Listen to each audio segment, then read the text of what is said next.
When Dominic Valenti, the most feared man in the city's underground, walked into Evelyn Moore's office 3 days before Christmas and asked her to pretend to be his girlfriend at his family's holiday gathering, she should have said no.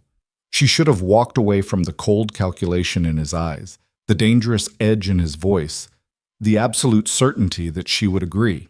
But Evelyn had spent 3 years as his executive assistant, managing his legitimate business empire while carefully ignoring the shadows that clung to his name. And she knew one fundamental truth. Dominic Valenti didn't ask for things he couldn't have. So when he offered her one uninterrupted week off in exchange for one night of perfect performance, she made a deal that would shatter every carefully constructed boundary between them. What started as a transaction would become something neither of them could control, a truth neither could deny, and a choice that would change everything. If you want to know how a single night transformed a mafia boss and his untouchable assistant into something real, stay with me until the end. And if this story grabs you, hit that like button and drop a comment telling me what city you're watching from. I want to see how far Evelyn and Dominic's story travels. The first snow of December fell on a Thursday, and Evelyn Moore watched it through the floor-to-ceiling windows of Valenti Enterprises' executive suite while her boss destroyed someone's life over the phone. "I don't care about his excuses," Dominic said, his voice carrying that particular quality of quiet that made grown men confess to things they'd never done. "I care about results. He has until Monday to fix this, or he's done. Not just with us, with everyone." Evelyn didn't look up from her tablet, where she was reviewing the week's schedule with the same focused precision she brought to everything. 3 years as Dominic Valenti's executive assistant had taught her many things, but the most important was this: never react. Not to the threats, not to the power plays, not to the occasional bloodstain that appeared on his shirt cuff and disappeared just as quickly. She managed his legitimate business empire, the real estate developments, the investment portfolios, the charitable foundations that made him look like a pillar of the community. What happened in the shadows, in the warehouses by the docks, in the back rooms of restaurants where men went to settle debts they'd never admit to having, that wasn't her concern.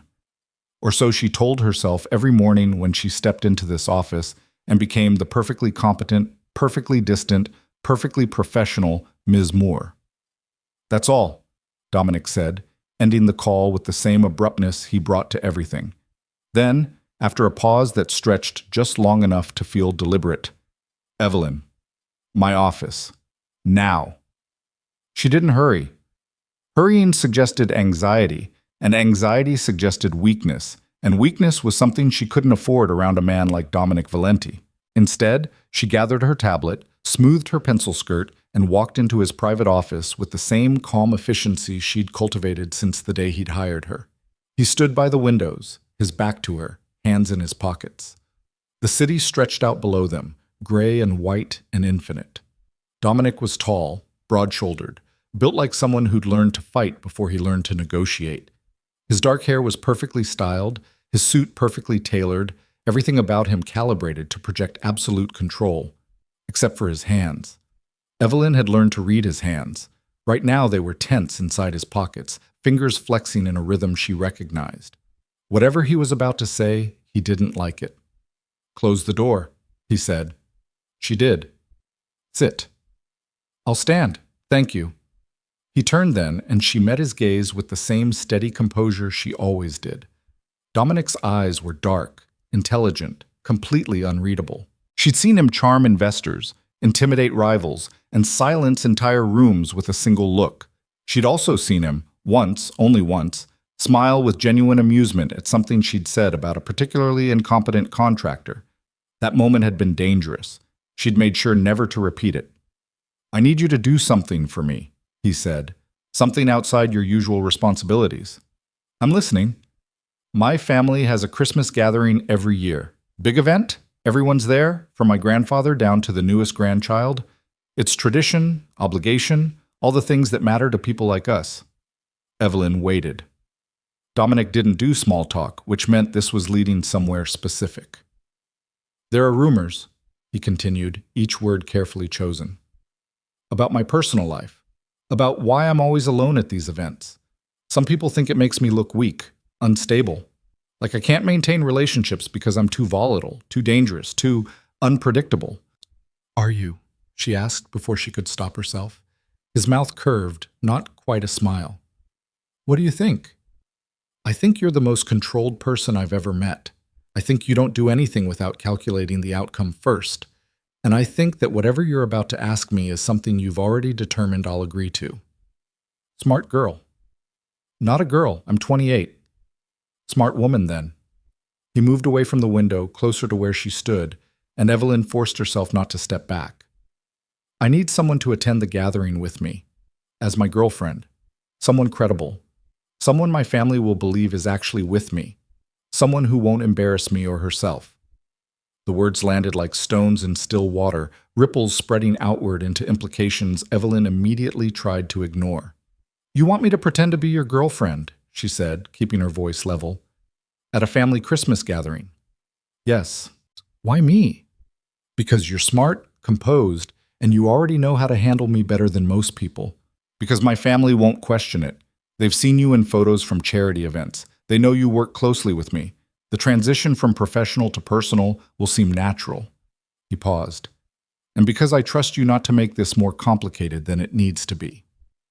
Meaning? Meaning this is a transaction, Evelyn. One night. You play the role perfectly, and in exchange, I give you something you want. She studied him, looking for the catch. There was always a catch. What makes you think I want anything? Because everyone wants something. And you've been working yourself to exhaustion for 3 years without taking more than a day off at a time. So here's the deal. One night as my girlfriend, and you get one uninterrupted week off. No calls, no emails, no emergencies. Complete freedom. A week. 7 days of not being responsible for Dominic Valenti's schedule, his reputation, his empire. 7 days of not pretending she didn't notice the violence that occasionally flickered in his eyes, or the way his knuckles were sometimes bruised beneath his expensive shirts. 7 days of being herself instead of Ms. Moore, perfect assistant, keeper of secrets, guardian of boundaries. What exactly would this involve? She asked. Arrive with me. Stay by my side during dinner and festivities. Engage with my family. Look like you actually enjoy being there. Be affectionate but not excessive. My family would never believe I'd be with someone overly demonstrative. Affectionate how? Touch, proximity, eye contact, the things couples do. His gaze held hers. Nothing inappropriate, just convincing. Evelyn felt something shift in her chest, a warning she immediately suppressed. This was business. Dominic Valenti didn't do romance. He did strategy. And she didn't do foolish things like developing feelings for her dangerously attractive, morally complicated boss. When? She asked. December 23rd, 6 o'clock. I'll send a car for you at 4:30. That's in 3 days. Yes. You really don't like giving people time to think, do you? Thinking leads to overthinking. Overthinking leads to refusal. I need an answer now, Evelyn. She should say no. She should maintain every professional boundary she'd carefully constructed, protect herself from the inevitable complications that came from blurring lines with a man like Dominic Valenti. But she was so tired. Tired of the constant vigilance, the endless work, the way her entire life had become about managing his. 1 week of freedom felt like oxygen to someone drowning. One night, she said. 1 week off. And we're clear afterward. This doesn't change our working relationship. Crystal clear. Then I accept. Something flickered in his expression. Satisfaction, maybe, or relief. Good. I'll have details sent to you by end of day. Dress code is formal. My family expects elegance. I know how to dress for formal events. I know you do. He returned to his desk, the conversation apparently over. That's all. Evelyn turned to leave, but his voice stopped her at the door. Evelyn. She looked back. Thank you. The words were unexpected enough that she almost asked him to repeat them, but she just nodded and left, closing the door behind her with hands that were steadier than they had any right to be. Back at her desk, she pulled up her calendar and stared at December 23rd. 3 days. 72 hours to prepare for the most dangerous performance of her life. Her phone buzzed with an incoming email. The subject line read, Event details. Valenti family Christmas gathering. Evelyn opened it and began to read. each detail more elaborate than the last. The Valenti family estate in Westchester, a guest list of over 60 people, a full formal dinner followed by dancing and celebration. Expectations for attire, behavior, and presentation. At the bottom, a personal note from Dominic. Don't overthink it. Just be yourself, the version you show me when you're telling me I'm wrong about something. Despite herself, Evelyn smiled. Then she immediately stopped smiling, closed the email, and returned to work. The next 3 days passed in a blur of preparation that Evelyn approached with the same meticulous planning she brought to every major event in Dominic's schedule. She researched the Valenti family with thoroughness that bordered on obsessive. Dominic's grandfather, Antonio, was the patriarch, old world values, old world power, the kind of man who'd built an empire from nothing and expected his descendants to honor it. Dominic's father was deceased. His mother, Margarita, was a formidable woman known for her sharp mind and sharper tongue. 2 uncles, several cousins, various spouses and children, all orbiting the family's center of gravity like planets around a dangerous sun. She learned their names, their relationships, their roles in the family business, both the legitimate one and the one that didn't appear in any corporate filing. She also went shopping, which she hated, but this wasn't about enjoyment. This was about armor. The dress she chose was midnight blue, elegant without being flashy, form-fitting without being obvious. Long sleeves, modest neckline, a back that dipped just low enough to suggest confidence. She paired it with simple jewelry, diamond studs, a delicate bracelet. Hair and makeup she'd do herself. She didn't need someone else's interpretation of elegant. When December 23rd arrived, Evelyn spent the morning working as usual, clearing her schedule for the following week with ruthless efficiency. Dominic was out of the office at meetings, which was a relief. The less she saw him before tonight, the easier it would be to separate business from performance. At 3 o'clock, she left the office and went home to transform herself from Ms. Moore, executive assistant, into someone who could credibly be Dominic Valenti's girlfriend. The process was methodical. Shower.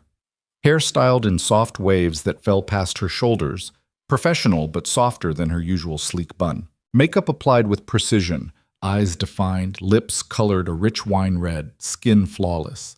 The dress fit perfectly, hugging curves she usually hid beneath structured blazers and conservative skirts. When she looked in the mirror, she barely recognized herself. The woman staring back was confident, elegant, unmistakably beautiful, in a way that had nothing to do with arrogance and everything to do with simple truth. This was what happened when you stripped away the armor of professionalism and let yourself actually exist. Evelyn felt a flutter of something dangerous in her chest and immediately suppressed it. This wasn't real. This was a role. 1 night of performance in exchange for 1 week of freedom. Don't forget that. The car arrived at exactly 4:30. The driver, someone Evelyn recognized from Dominic's security detail, opened the door without comment, his face professionally neutral, even as his eyes widened slightly at her appearance. The drive to Westchester took 90 minutes through traffic that had already thickened with holiday travelers. Evelyn spent the time reviewing mental notes about the Valenti family, preparing responses to potential questions, building her character. Dominic's girlfriend. Someone he trusts. Someone who sees past his reputation to the man beneath. Someone who isn't afraid of him, but isn't stupid enough to push too hard. She could do this. She'd been managing Dominic Valenti for 3 years. Managing his real girlfriend for 1 night would be easy by comparison. The Valenti estate appeared through the winter twilight like something from another era. Sprawling grounds, a main house that was more mansion than home, lights blazing from every window. Cars lined the circular driveway, expensive models that probably cost more than most people's annual salaries. The driver pulled up to the main entrance and came around to open her door. Evelyn stepped out into the cold December air, grateful for the wrap she'd brought, and looked up at the house. Somewhere inside, Dominic was waiting. Ms. Moore.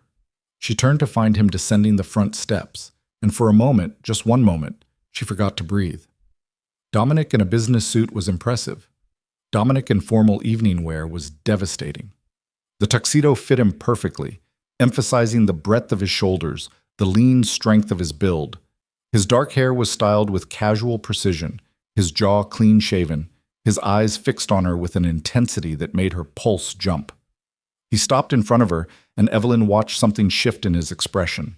Surprise, maybe, or something deeper that she absolutely couldn't analyze right now. "Evelyn," he said, and her name and his voice sounded different, softer, more real. "Dominic." She kept her tone professional, a reminder to them both. "I hope I'm not late." "You're exactly on time." He offered his arm, the gesture formal and old-fashioned. "Ready?" "As I'll ever be." His mouth curved slightly. "That's what I like about you, always honest." Then, quieter, as she took his arm, "You look beautiful." "I should have said that first." The compliment landed like a touch, warm and unexpected. Evelyn felt heat rise in her cheeks and immediately channeled it into her character. His girlfriend would accept compliments gracefully, not deflect them professionally. "Thank you," she said. "You clean up pretty well yourself." "Pretty well?" His eyebrow rose. "Damning with faint praise, Miss Moore. Would you prefer I tell you that you're devastatingly handsome and every woman here will hate me on sight?" "I'd prefer you call me Dominic when we're in character." He started walking toward the entrance, her hand resting on his arm. And yes, that would be more accurate. Despite the nervousness coiling in her stomach, Evelyn laughed. "Noted." They reached the front door, which opened before Dominic could knock. A distinguished older man in impeccable formal wear greeted them with a warm smile. "Master Dominic, welcome home." "Marco, good to see you." Dominic's entire demeanor had shifted, less edge, more ease. "This is Evelyn Moore." "Evelyn, Marco has been with my family since before I was born." Marco's eyes sparkled with what looked like genuine delight. "Miss Moore, we've heard much about you." "Have you?" Evelyn glanced at Dominic. "All good things, I hope." "Master Dominic rarely speaks of anyone, which makes the fact that he's mentioned you several times quite significant." Marco stepped aside to let them enter. "The family is gathered in the main salon. May I take your wrap?" Evelyn unwrapped herself, handed the shawl to Marco, and tried not to feel completely exposed as Dominic's gaze traveled over her again. "Perfect," he murmured, so quietly she almost missed it. Then he offered his arm again, and they walked together into the heart of the Valenti family Christmas gathering. The main salon was enormous. Soaring ceilings, a massive fireplace crackling with real logs, decorations that managed to be both elegant and festive. At least 40 people filled the space, conversation creating a warm hum beneath classical music playing from hidden speakers. Every head turned when they entered. Evelyn felt the weight of those stares like physical pressure. She'd been evaluated before, by clients, by business partners, by Dominic himself during her job interview. But this was different. These people weren't assessing her competence. They were assessing her worthiness. Dominic's hand covered hers on his arm, warm and steady. "Breathe," he said quietly. "You've faced down hostile investors and incompetent contractors. This is nothing. Those people weren't your family. Trust me, some of my family are more hostile and incompetent than any investor." His tone was dry, almost amused. "Come on. Grandfather first." He guided her through the crowd, which parted naturally.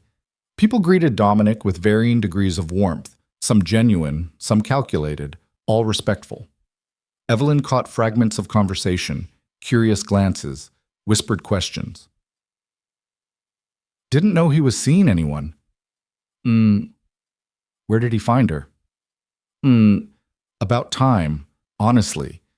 They reached the far end of the room, where an elderly man sat in a high-backed chair that might as well have been a throne. Antonio Valenti was in his 80s, but radiated the kind of presence that age couldn't diminish. Sharp eyes, iron posture, hands that had built an empire and weren't finished with it yet. Dominic released Evelyn's arm to embrace his grandfather, the gesture brief but warm. "Nonno, buon Natale." "Dominic," Antonio's voice was gravelly, accented with Old Italy. "You're late." "Traffic." "Excuses." But the old man was smiling. Then his gaze shifted to Evelyn, and she felt pinned beneath the weight of decades of experience reading people. "And who is this?" "This is Evelyn Moore." Dominic drew her forward, his hand settling at the small of her back. The touch was proprietary, protective, intimate in a way that made her hyper-aware of every point of contact. Evelyn, my grandfather, Antonio Valenti. Evelyn extended her hand, maintaining eye contact. Mr. Valenti, it's an honor to meet you. Antonio took her hand, but instead of shaking it, he held it gently, studying her face. Moore. Irish? Several generations back, yes. And you work for my grandson. I do. Doing what? Managing his schedule, coordinating his business operations, ensuring he doesn't accidentally commit to 3 meetings at the same time. She smiled slightly. He's brilliant, but organization isn't his strongest skill. Dominic made a sound that might have been a fence. Antonio laughed, a sharp bark of amusement that made several nearby conversations pause. I like her, the old man announced. She tells the truth. You should keep this one, Dominic. I intend to. Dominic's hand pressed more firmly against Evelyn's back, and she forced herself not to react to the heat of his palm through the thin fabric of her dress. Good. Antonio released her hand. Welcome to the family, Evelyn. If my grandson gives you trouble, you come to me. I'll straighten him out. I appreciate that, Mr. Valenti. Antonio, we don't stand on formality at Christmas. He gestured vaguely toward the room. Go, mingle. Margarita is somewhere causing trouble. Find her before she finds you. It's better that way. Dominic guided Evelyn away, and she exhaled slowly. You did well, he said quietly. Nono doesn't like many people. He's terrifying. He's a teddy bear compared to my mother. That's not reassuring. It wasn't meant to be. His hand stayed at her back as they moved through the crowd, and Evelyn tried to ignore how natural it felt. Drink? God, yes. He steered them toward a bar set up near the windows where a bartender was mixing cocktails with professional efficiency.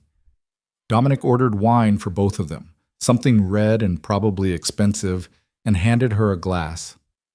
To successful performances, he said, raising his own glass.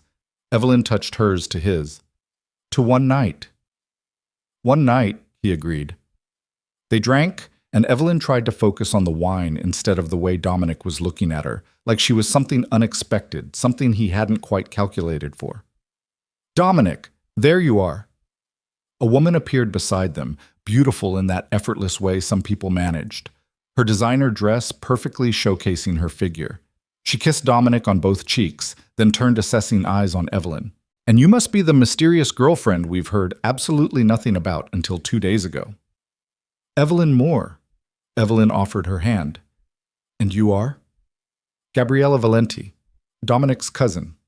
The handshake was brief, cool. How long have you two been together? Long enough to know he's terrible at remembering birthdays, Evelyn said smoothly, but excellent at apologizing. Gabriella's eyebrows rose. Is he? I've never known Dominic to apologize for anything. Maybe you've never given him reason to. Evelyn kept her smile pleasant, but there was steel underneath. She'd dealt with enough passive-aggressive executives to recognize a test when she saw one. Maybe. Gabriella's attention shifted to Dominic. Uncle wants to see you. Something about the expansion project. Later. He said now. Dominic's jaw tightened almost imperceptibly. Tell him I'll find him after dinner. You know how he gets when... After dinner, Gabriella. The words were quiet, but they carried unmistakable authority. Gabriella blinked, then smiled tightly.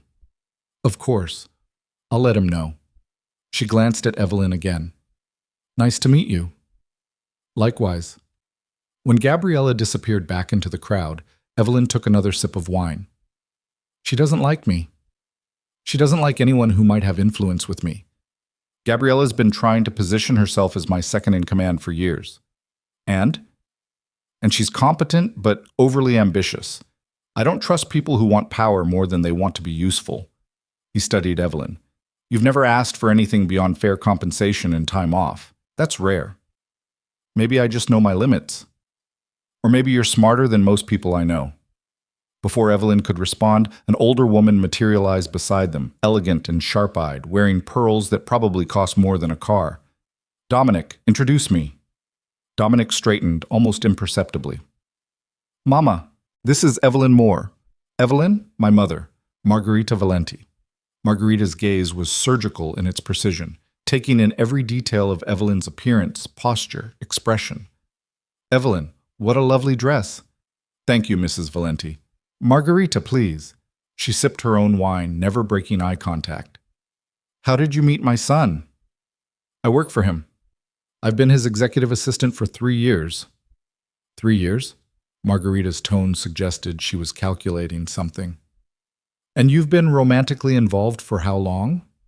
Here it was, the moment where the story had to be cohesive, believable, impossible to dismantle with follow-up questions. Evelyn felt Dominic's hand shift to her waist, a subtle claim. She leaned into him slightly, the movement instinctive. It's been gradual, she said. You don't just decide to be with someone like Dominic. You learn him. You earn his trust. And somewhere along the way, professional respect becomes something more personal. Margarita's eyes flickered with something that might have been approval. And you're not intimidated by his reputation? I'm intimidated by many things about your son, Mrs. Valenti. His reputation isn't one of them. What intimidates you then? His intelligence, his capacity for absolute focus, the way he can read people in seconds and know exactly what they need to hear. Evelyn met Margarita's gaze steadily. And sometimes, the fact that he cares more than he pretends to. Silence stretched between them, taut and evaluative. Then Margarita smiled, a real smile, warm and genuine. You'll do, she said simply. She kissed Dominic's cheek, squeezed Evelyn's arm, and glided away into the crowd. Evelyn released a breath she hadn't realized she was holding. That, Dominic said quietly, was masterful. Was it true? He looked at her, and something in his expression made her pulse spike. You tell me. Before she could answer, before she could even process the question, a bell chimed, clear and commanding. Dinner, Dominic said. Stay close to me. The Inquisition is just beginning. He offered his arm again, and Evelyn took it, stepping deeper into the performance that was starting to feel dangerously real. Uts.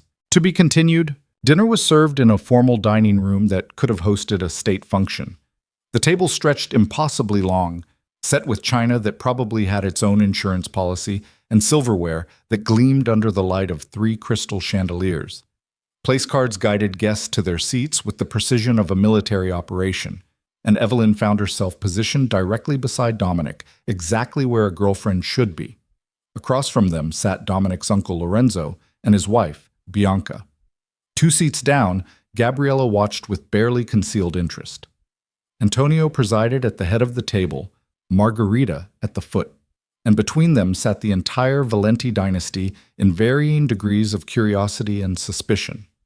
Dominic pulled out Evelyn's chair, a gesture so instinctive it barely registered until she was seated and felt the brief touch of his hand on her shoulder.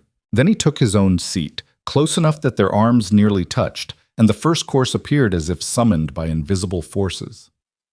So, Evelyn, Lorenzo began, his voice carrying the same authority as his father's but with less warmth. Dominic tells us you've been keeping him organized. That must be quite a challenge.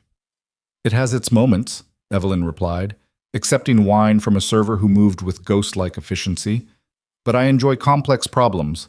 Your nephew provides plenty of those. I'm sure he does. Lorenzo's smile didn't reach his eyes. And now you're managing his personal life as well as his professional one? Evelyn felt Dominic tense beside her, a subtle shift that probably no one else noticed. She reached for her wine glass, letting her fingers brush his arm in what could have been accident or reassurance. I wouldn't say I'm managing anything, she said lightly. Dominic doesn't need managing. He just needed someone willing to be patient with his particular brand of intensity. Intensity? Bianca laughed, the sound practiced and hollow. That's a diplomatic way to put it. I prefer honest to diplomatic. Evelyn met the woman's gaze. Dominic is intense. He's also brilliant, loyal, and far more thoughtful than most people realize. Those qualities don't always come in soft packages. Thoughtful. Gabriella's voice carried skepticism. Our Dominic? Yes. Evelyn didn't elaborate, just let the single word stand as fact. Dominic's hand found hers under the table, warm fingers threading through hers in a gesture hidden from view. The touch sent electricity up her arm, and Evelyn had to force herself to focus on her soup instead of the man beside her. "Tell us about yourself, Evelyn," Margarita said from the far end of the table, her voice cutting through the smaller conversations. "Where are you from? What's your family like?" Standard questions, but delivered with the weight of genuine interest. Evelyn appreciated that, at least. "I grew up in Connecticut," she said. "Small town, ordinary childhood. My father was a teacher, my mother a nurse. I have one sister, younger, who's currently doing Doctors Without Borders work in South America." "And your parents?" "Retired now. They spend most of their time traveling, something they never got to do when we were young." "You must miss them," Bianca said, though her tone suggested she was fishing for weakness. "I visit when I can, but I'm not particularly sentimental about geography. Home is wherever you build it." Evelyn squeezed Dominic's hand beneath the table, the gesture instinctive. "And I've built a good life here."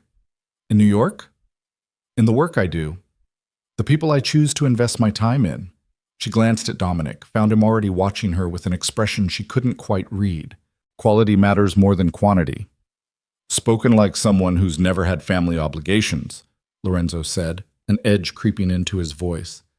"Spoken like someone who understands that obligation without choice becomes burden."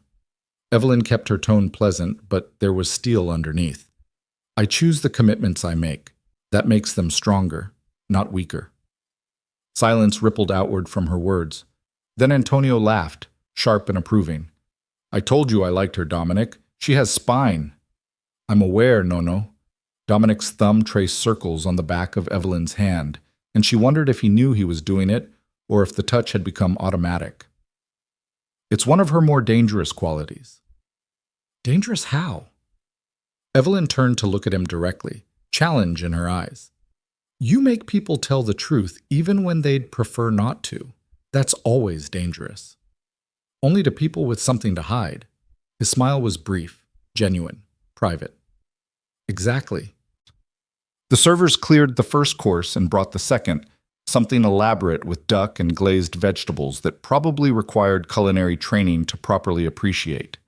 Conversation fractured into smaller clusters, and Evelyn found herself talking with Bianca about art exhibits while Dominic discussed business with his uncle. But even while engaged in separate conversations, she remained aware of every point where her body touched his. Their shoulders brushed when she reached for her wine, his knee pressed against hers beneath the table. Once, while making a point to Lorenzo, Dominic's hand settled on her thigh, just for a moment, just to emphasize something he was saying, and Evelyn felt heat bloom through her entire body. This was supposed to be performance, strategic touch, calculated intimacy, nothing more than what the role required. So why did every casual contact feel like a promise?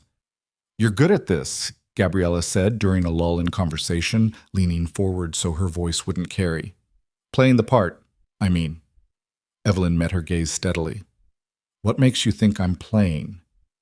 "Because Dominic doesn't do relationships. He does transactions. Everyone here knows that." "Then maybe everyone here doesn't know him as well as they think." Gabriella's eyes narrowed.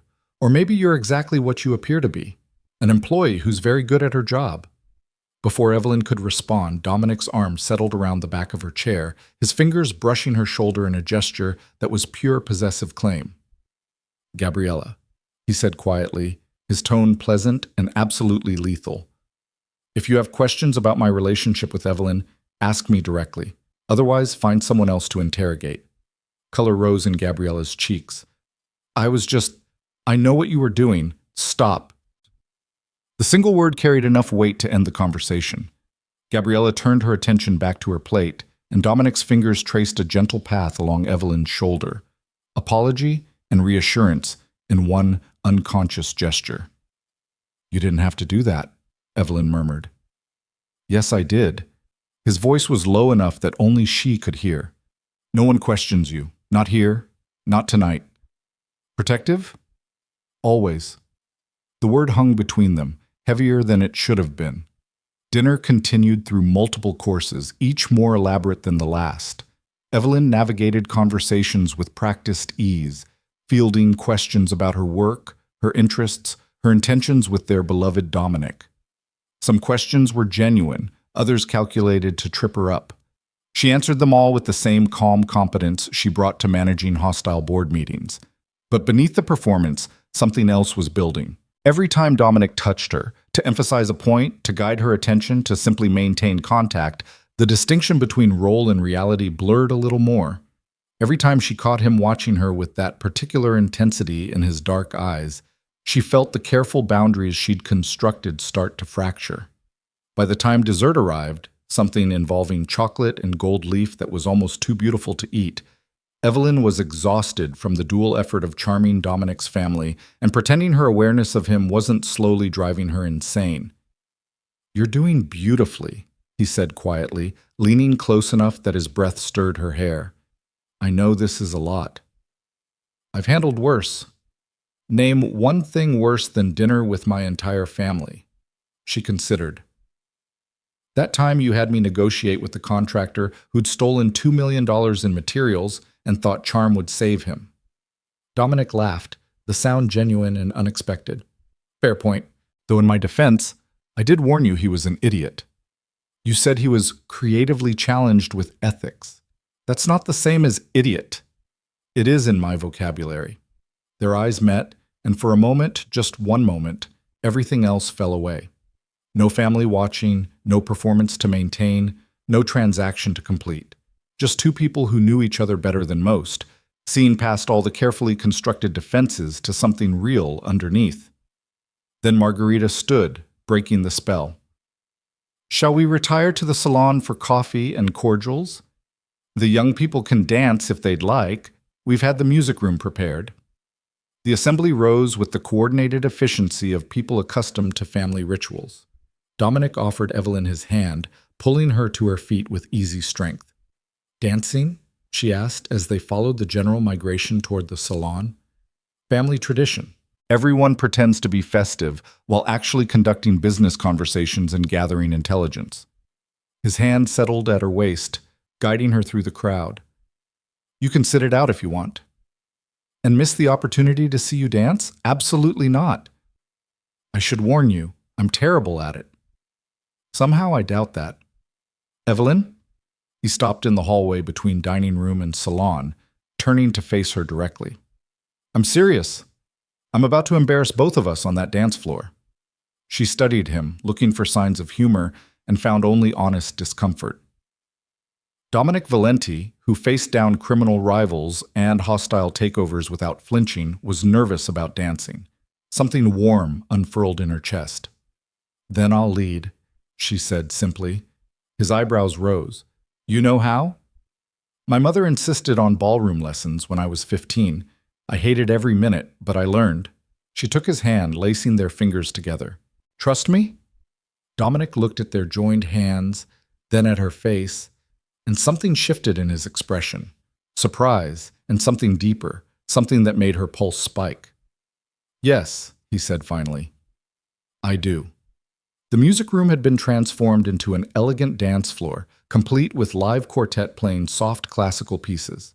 Several couples already swayed together, older relatives maintaining tradition, younger ones using proximity as excuse for private conversation. Evelyn led Dominic onto the floor, positioning his hands correctly, one at her waist, the other holding hers. Then she stepped into him, close enough to feel the heat of his body, and began to move. For the first few steps, he was stiff, clearly counting beats and trying not to step on her feet. But Evelyn had meant what she said about leading. She guided him through the basic box step, her body telegraphing each movement before it happened, until gradually, slowly, she felt him start to relax. "You weren't lying," she said after a full minute of navigating around other couples. "You really are terrible at this. I warned you, but you're getting better. I have a good teacher."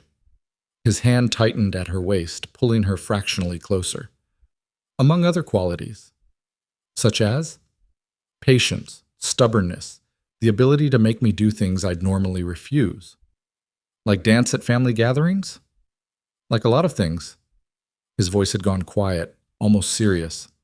"Like believing people when they tell me the truth instead of what I want to hear. Like considering that not everything has to be a transaction." Evelyn's breath caught. They were still moving, still maintaining the pretense of dance, but something had shifted in the conversation. Something real was happening beneath the performance. Dominic, I know. His thumb traced a gentle circle at her waist. I know what this is supposed to be. One night. Nothing more. But you should know, I'm not very good at pretending. You're excellent at pretending. I've watched you charm investors who wanted to destroy you. That's not pretending, that's strategy. He met her gaze, and the intensity there stole what little breath she had left. This feels different. The music swelled around them, violins and cello creating something achingly beautiful. Other couples moved in peripheral vision, but Evelyn couldn't focus on anything except the man in front of her and the dangerous honesty in his eyes. We should, she started, not sure how to finish the sentence. Should what? Maintain professional boundaries? Remember this is temporary? His hand slid from her waist to the small of her back, the touch burning through fabric. I'm trying, Evelyn. But you walked into my grandfather's house looking like that, charmed my entire family without breaking a sweat, and stood up to Gabriella's passive-aggressive interrogation like you were born to it. What exactly did you expect would happen? I expected you to remember this is an arrangement. I remember. The words were rough, honest. I remember every detail of the deal we made, but I also remember the way you looked when you said you weren't intimidated by my reputation, the way you defended me to my uncle, the way your hand felt when you took mine under the table. Evelyn's heart hammered against her ribs. This was dangerous territory, the exact complication they'd agreed to avoid. But Dominic's arms were around her, his body warm and solid against hers, and every careful argument she'd constructed was crumbling under the weight of his honesty. This wasn't supposed to happen, she whispered. I know. We agreed. I know. He pulled her closer, until there was no space between them at all, until she could feel his heartbeat through his formal shirt. Tell me you don't feel it too. Tell me this is just performance for you, and I'll back off. I'll maintain every boundary we set, but if there's even a chance... There you are. They broke apart.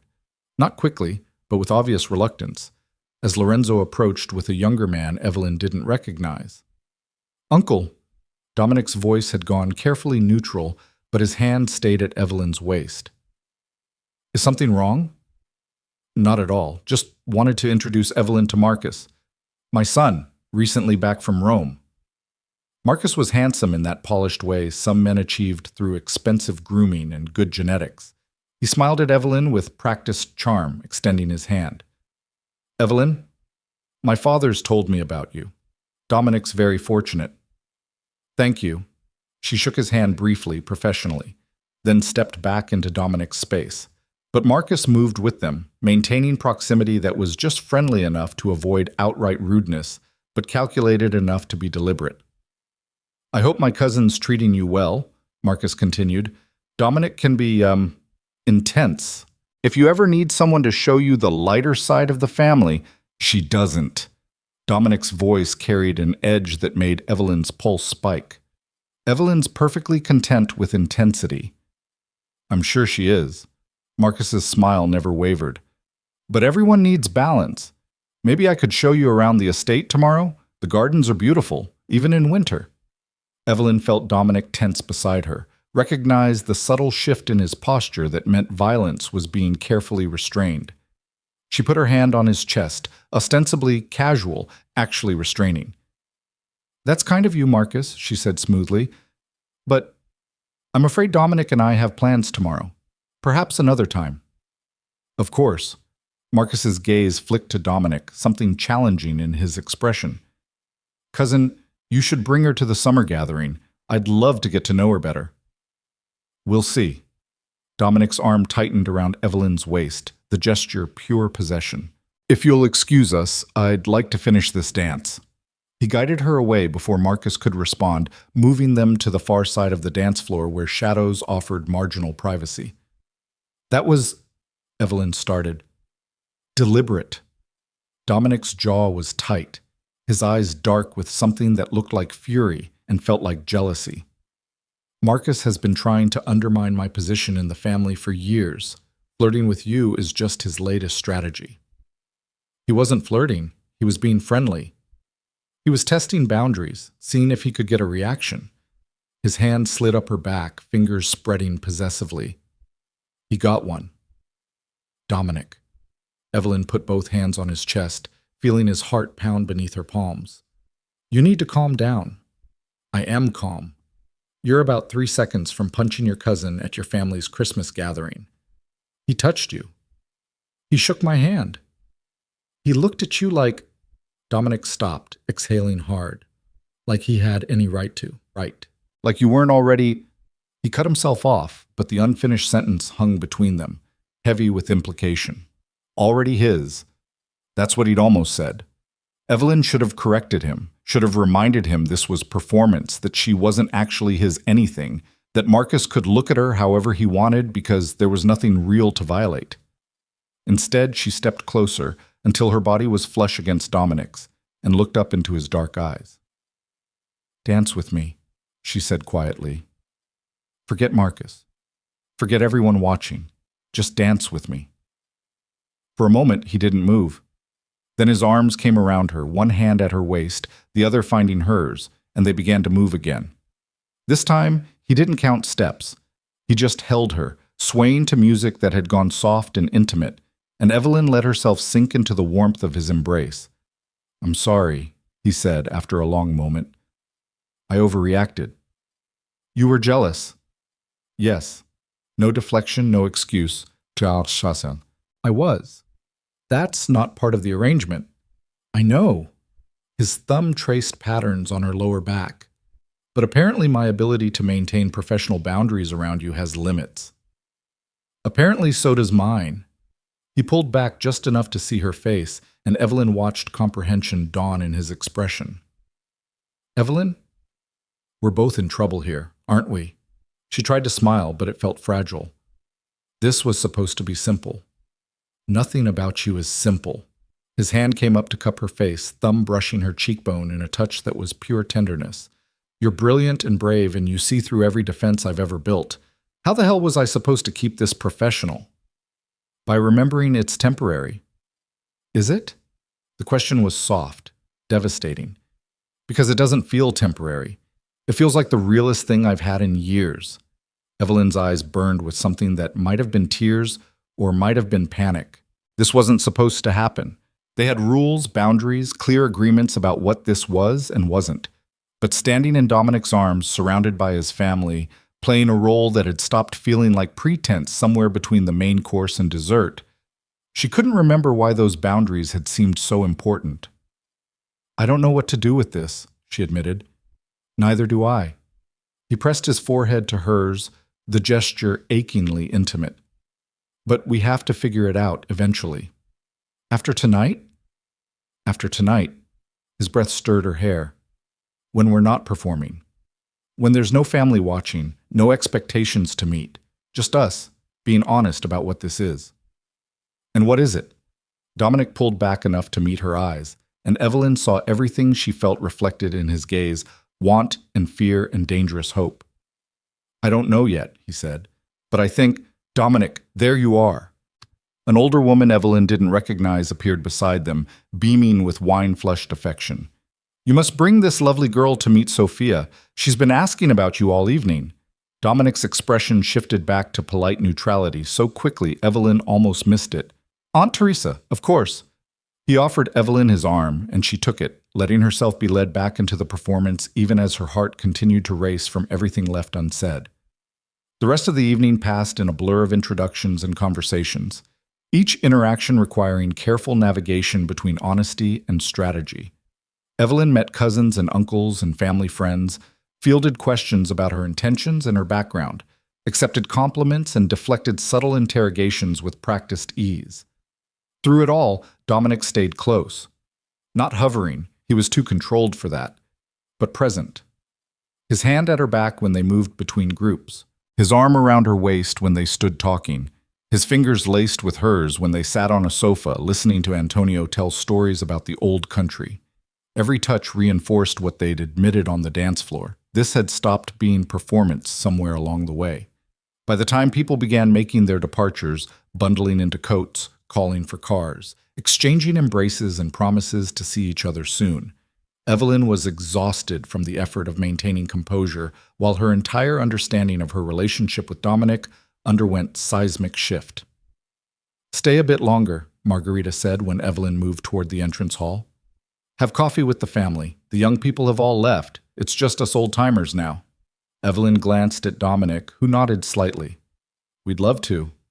They settled in the salon with Antonio, Margarita, and Lorenzo, along with a few aunts and uncles whose names Evelyn had stopped trying to remember. The conversation was easier now, less interrogation and more genuine interest. They asked about her work, her hobbies, her thoughts on everything from art to politics. And through it all, Dominic sat beside her, his presence steady and warm, occasionally adding commentary that suggested he knew her better than anyone else in the room, which, Evelyn realized with something like shock, he did. "You're good for him," Antonio said during a lull in conversation, addressing Evelyn directly. "I've never seen Dominic this settled." "Settled?" Dominic's eyebrow rose. No, I haven't changed." "That's where you're wrong." The old man's gaze was sharp, knowing. "You've always been brilliant, always been strong, but you've also always been alone. Too controlled, too careful, too unwilling to let anyone close." He gestured toward Evelyn. "This one got through your defenses. That's new." Silence settled over the room, and Evelyn felt every eye on them. Dominic's hand found hers, threading their fingers together in full view of his family. "She did," he said quietly. "I didn't expect it, but she did." Margarita smiled, the expression knowing and maternal. Sometimes the best things are the ones we don't plan for. "So I'm learning." Later, when the coffee had been drunk and the conversation wound down into comfortable quiet, Dominic and Evelyn said their goodbyes. More embraces, more promises to visit again soon, more knowing looks from family members who clearly thought they'd witnessed the beginning of something permanent. Marco helped Evelyn into her wrap, then discreetly disappeared. In the entrance hall, alone for the first time in hours, Dominic turned to face her. "I should take you home," he said. "You should." "But I don't want to." Evelyn's breath caught. "Dominic, come with me." He offered his hand. "Just for a few minutes. There's something I want to show you." She should say no. Should maintain whatever boundaries still existed between them, protect herself from the inevitable complications that came from blurring professional and personal lines. Instead, she took his hand. He led her through the house, away from the salon where his family still lingered, up a wide staircase and down a hallway lined with family portraits. At the end, he opened a set of French doors and stepped out onto a balcony that overlooked the estate's winter gardens. The cold hit immediately, sharp and clarifying.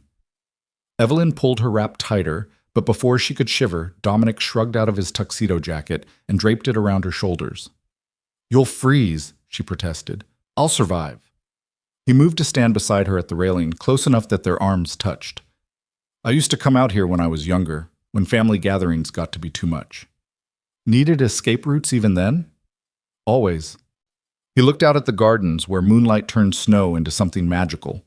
"My father would bring me out here sometimes. Tell me stories about the family, about responsibility and legacy, and what it meant to be a Valenti." Evelyn heard the grief beneath his words, carefully controlled but present. "How old were you when he died?"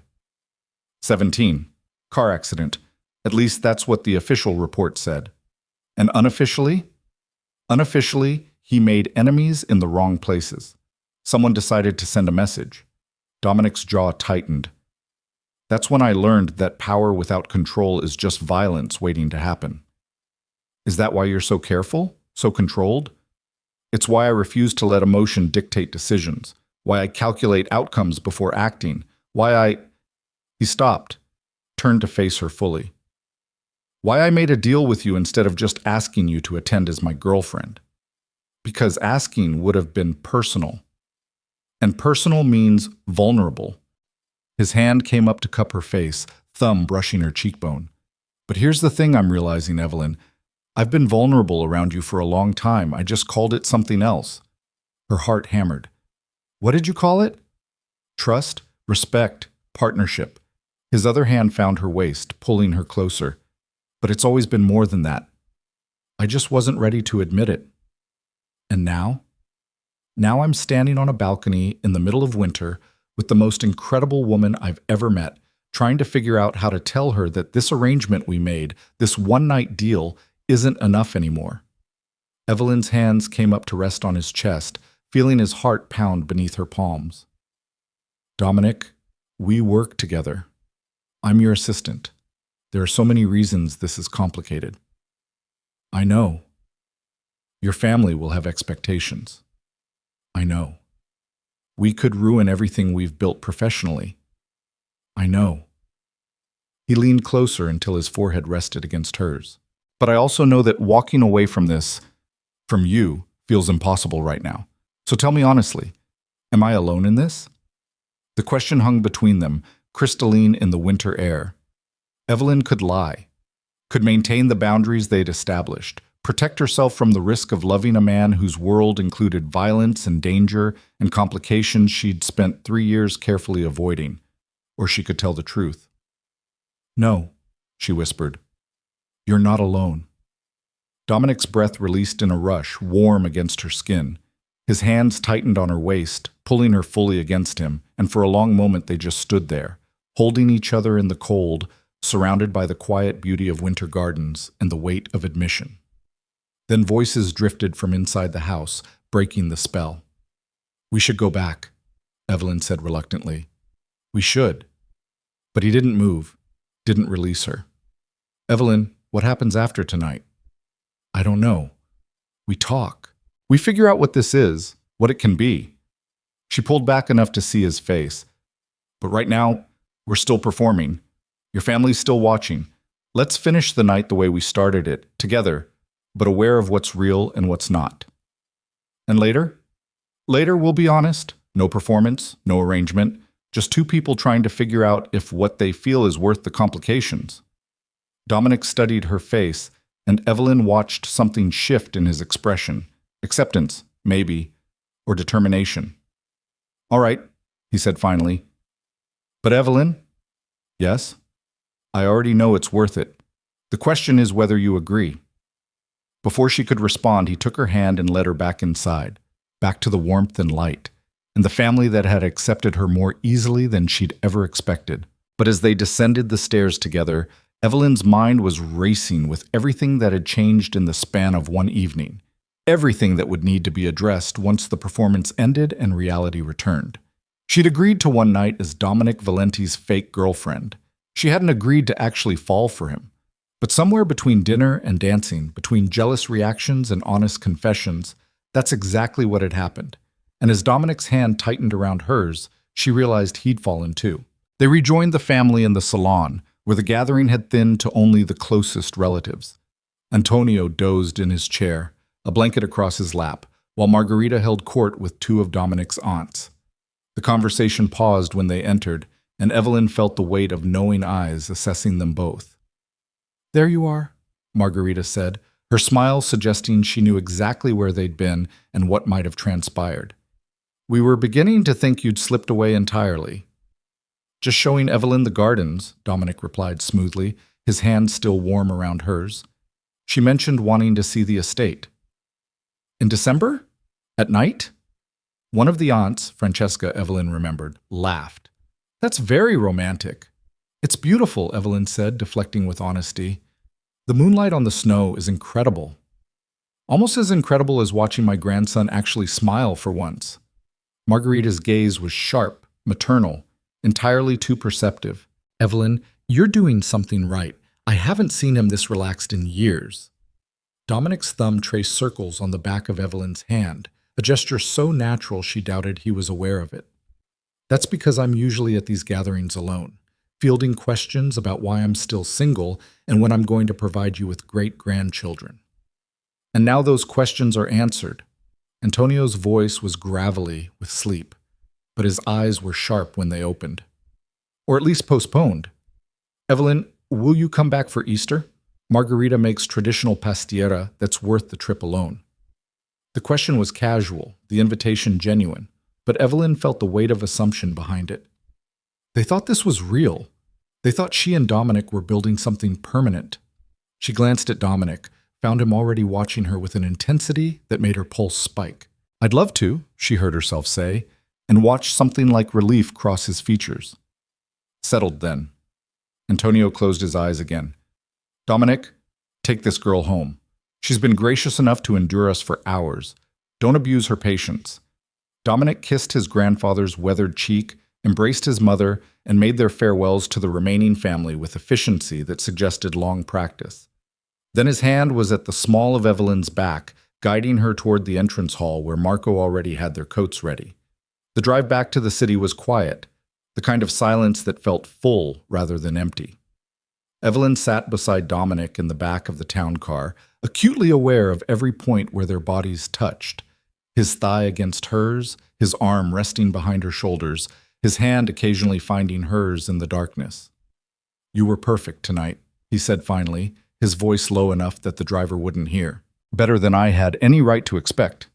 Your family is intense, but they're also warm, genuine in their own way. They liked you. That's rare. His fingers traced patterns on her shoulder through the fabric of her dress and his jacket, which she still wore. Nono doesn't invite people to Easter lightly. Should I have declined? Do you want to decline? Evelyn turned to look at him, finding his face half in shadow, half illuminated by passing streetlights. I don't know. We haven't talked about what happens after tonight, whether there is an after tonight. There is. The certainty in his voice left no room for doubt. Unless you tell me otherwise, there is. Dominic, I know what we agreed to. One night, I remember every word of our arrangement. He shifted to face her more fully, and even in the dim light she could see the intensity in his eyes. But I also remember the way you looked at me on that balcony, the way you admitted I wasn't alone in this. So tell me honestly, do you want this to end when I drop you at your apartment? Her heart hammered against her ribs. This was the moment where she should be practical, should protect herself from the inevitable complications of mixing professional and personal, should maintain the boundaries that had kept her safe for 3 years. But Dominic's hand was warm on her shoulder, his gaze steady and honest, and Evelyn was tired of pretending she didn't feel something dangerous and real when he looked at her like that. No, she whispered. I don't want it to end. His exhale was shaky, relieved. Then it doesn't. We figure this out together, the complications, the work relationship, all of it.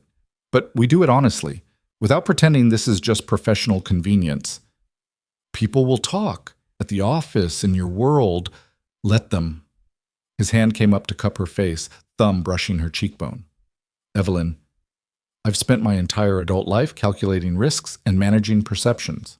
But the biggest risk I can think of right now is losing you, because I was too controlled to admit what I want. And what do you want? You, this, whatever we can build together. He leaned closer until his forehead rested against hers. I want to take you to dinner and not call it a business meeting. I want to know what you think about things that have nothing to do with my schedule. I want to hear you laugh when you're not being professional. He stopped, breathed out slowly. I want to see where this goes when we're not performing for anyone. Evelyn's hands came up to rest on his chest, feeling his heart pound beneath her palms. That's terrifying. I know. We could ruin everything. We could. His lips brushed her forehead, the gesture achingly tender. Or we could build something better than what we had. Something real.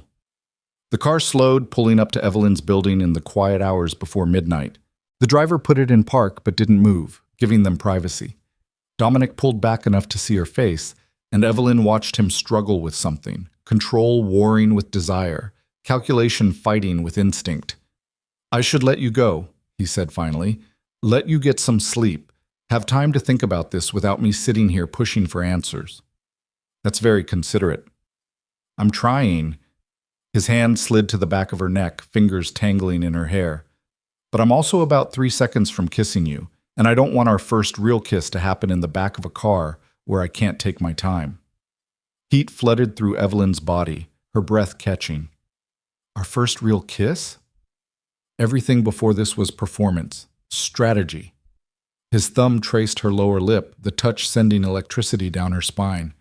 When I kiss you for real, I want to do it right. Somewhere private where I can focus on nothing but the way you taste and the sounds you make and whether you kiss me back the way I think you will. How do you think I will? Like you mean it. Like this matters. His eyes darkened. Like you've been thinking about it as much as I have. Evelyn's hands fisted in his shirt, desire and fear warring in her chest. You can't say things like that. Why not? Because it makes me want to pull you upstairs and forget about being careful. His smile was slow, devastating. Good. Because I've been careful my entire life, and it's never made me as happy as being reckless with you tonight did. Before she could respond, he pressed a kiss to her forehead, chaste, controlled, nothing like the heat in his eyes, and reached for the door handle. Come on, I'm walking you up. You don't have to. Yes, I do. He helped her out of the car, then spoke briefly to the driver before guiding her toward the building entrance. What kind of man would I be if I didn't see you safely inside? The kind who trusts I can manage an elevator by myself? Trust has nothing to do with it. This is about wanting every possible second with you before I have to let you go. They rode the elevator in charged silence, Evelyn hyper-aware of Dominic's presence beside her, the heat of his body, the subtle scent of his cologne, the way his hand hovered near her lower back without quite touching. When they reached her floor, he followed her to her door and waited while she fumbled with her keys. Evelyn. She turned, found him closer than expected, his dark eyes intense in the hallway's dim lighting. Thank you, he said quietly, for tonight, for being exactly what I needed, even when I didn't deserve it. You didn't need me to be anything. Your family would have. I'm not talking about my family. His hand came up to cup her face, the gesture now familiar, achingly intimate. I'm talking about the way you stood up to Gabriella, the way you charmed Nonno and impressed my mother, the way you looked at me on that balcony and admitted this was more than performance. His thumb brushed her cheekbone. I'm talking about you being brave enough to feel something when it would have been easier to walk away. Evelyn's throat tightened with emotion she didn't know how to name. I'm not brave. I'm terrified. Of what? Of this. Of wanting something I might not get to keep. She put her hand over his, holding it against her face. You're Dominic Valenti. You're powerful and dangerous, and you live in a world I've spent 3 years pretending to ignore. What happens when reality catches up to whatever we're feeling right now? Then we deal with it. His forehead came to rest against hers. Together, like we deal with everything else. It's not that simple. It's exactly that simple. His other arm wrapped around her waist, pulling her close. Evelyn, I've made a career out of managing complicated situations. This is the first time I've wanted something badly enough not to care about the complications. Her breath caught. Dominic. I'm going to leave now, he said quietly, interrupting whatever she'd been about to say. Before I do something we're not ready for. But tomorrow, I'm taking you to dinner. Not as your boss, not as part of any arrangement, just as a man who wants to spend time with the woman he can't stop thinking about. Tomorrow is Christmas Eve. I'm aware. Do you have plans? I was going to work on clearing my schedule for next week. His smile was slow, knowing. Funny. I was planning to make sure you actually take that week off. Looks like we're both free. Despite everything, the fear, the uncertainty, the sheer insanity of falling for her boss, Evelyn laughed. You're not going to make this easy, are you? Not even a little bit. He kissed her forehead again, lingering this time. 7 o'clock tomorrow. Wear something comfortable. We're not going anywhere that requires performance. Where are we going? Somewhere we can just be ourselves. No family, no expectations, no roles to play. He pulled back, his hand sliding from her face with obvious reluctance. Just you and me. Being honest about what this is. Evelyn nodded, not trusting her voice. Dominic studied her for a long moment, then stepped back. Good night, Evelyn. Good night. She watched him walk to the elevator, watched him press the button, watched him turn back one more time with an expression that made her heart ache with want and fear and dangerous hope. Then the elevator doors closed, and she was alone. Inside her apartment, Evelyn leaned against the door and tried to process everything that had happened in the span of one evening. She'd walked into that mansion as Dominic's employee, playing a role for his family's benefit. She was walking out as something else entirely, something undefined, complicated, and absolutely terrifying. Her phone buzzed with a text. Dominic, thank you for tonight, for everything. Sleep well. She typed and deleted 3 responses before settling on simple honesty. Thank you for asking me. Tonight was unexpected. His reply came immediately. Unexpected good or unexpected complicated? Both. Good. I'd be worried if you weren't at least a little scared. See you tomorrow, Evelyn. She set the phone down and went to change out of the dress that had transformed her from assistant to girlfriend, from professional to personal. In the bathroom mirror, she studied her reflection. The carefully styled hair now slightly mussed, the makeup still perfect, the eyes bright with something that looked like joy and felt like danger. This was insane. She was falling for a man who operated in shadows, whose family business included things she deliberately didn't ask about, whose world could swallow her whole if she wasn't careful. But she was also falling for a man who danced badly and admitted it, who protected fiercely and loved carefully, who looked at her like she was something precious instead of convenient. Evelyn washed her face, brushed her hair, and climbed into bed with her mind still racing. Tomorrow would bring more complications, more questions, more reasons to be careful. Tonight, she just let herself feel the warmth of Dominic's jacket still holding his scent, the memory of his hands on her waist, the promise in his eyes when he'd said this didn't have to end. She fell asleep thinking about balconies and honesty and the way her name sounded in his voice when he wasn't being careful. Christmas Eve arrived with fresh snow and a text from Dominic that simply read, "Still on for tonight?" Evelyn responded while making coffee. "Yes, but I'm choosing my own outfit, regardless of your dress code. I wouldn't have it any other way. The car will pick you up at 6:45. I can take a cab." "You could, but you won't. See you soon." She spent the day in restless anticipation, trying to focus on work emails and failing spectacularly. Every time her phone buzzed, her pulse jumped. Every time she thought about the evening ahead, her stomach flipped with nerves that had nothing to do with professional anxiety and everything to do with personal risk.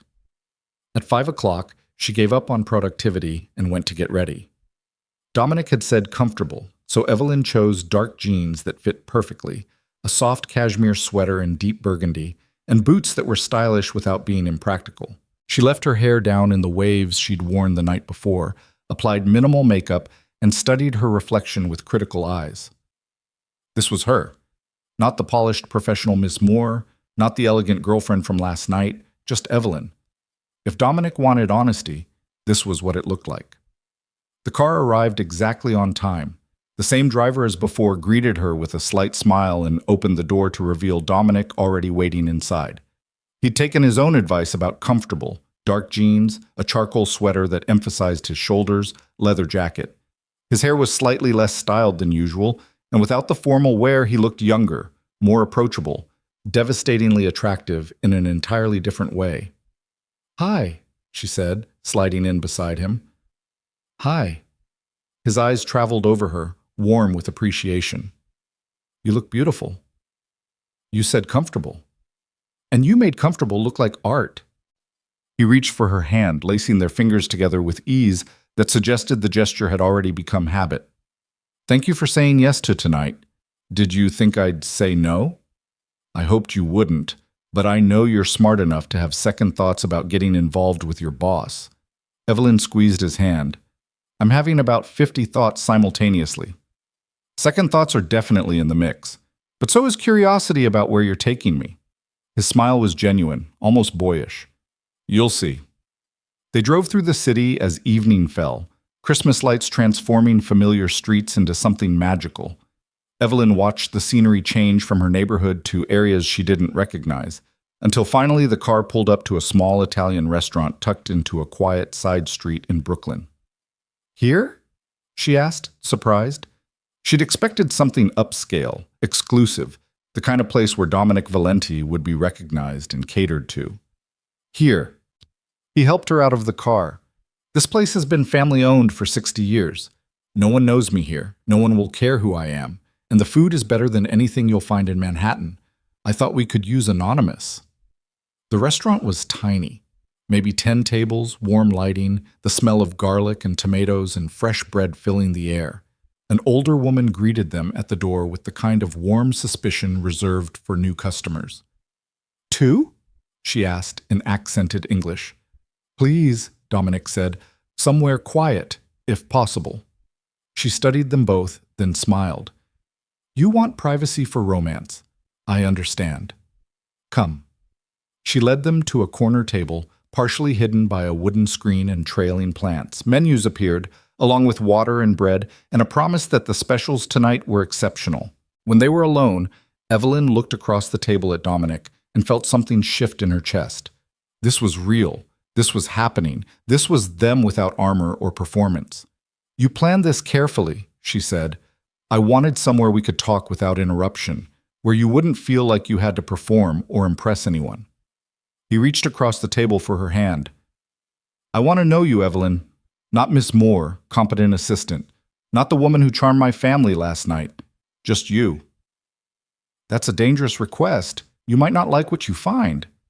I'll take my chances. His thumb traced circles on her palm.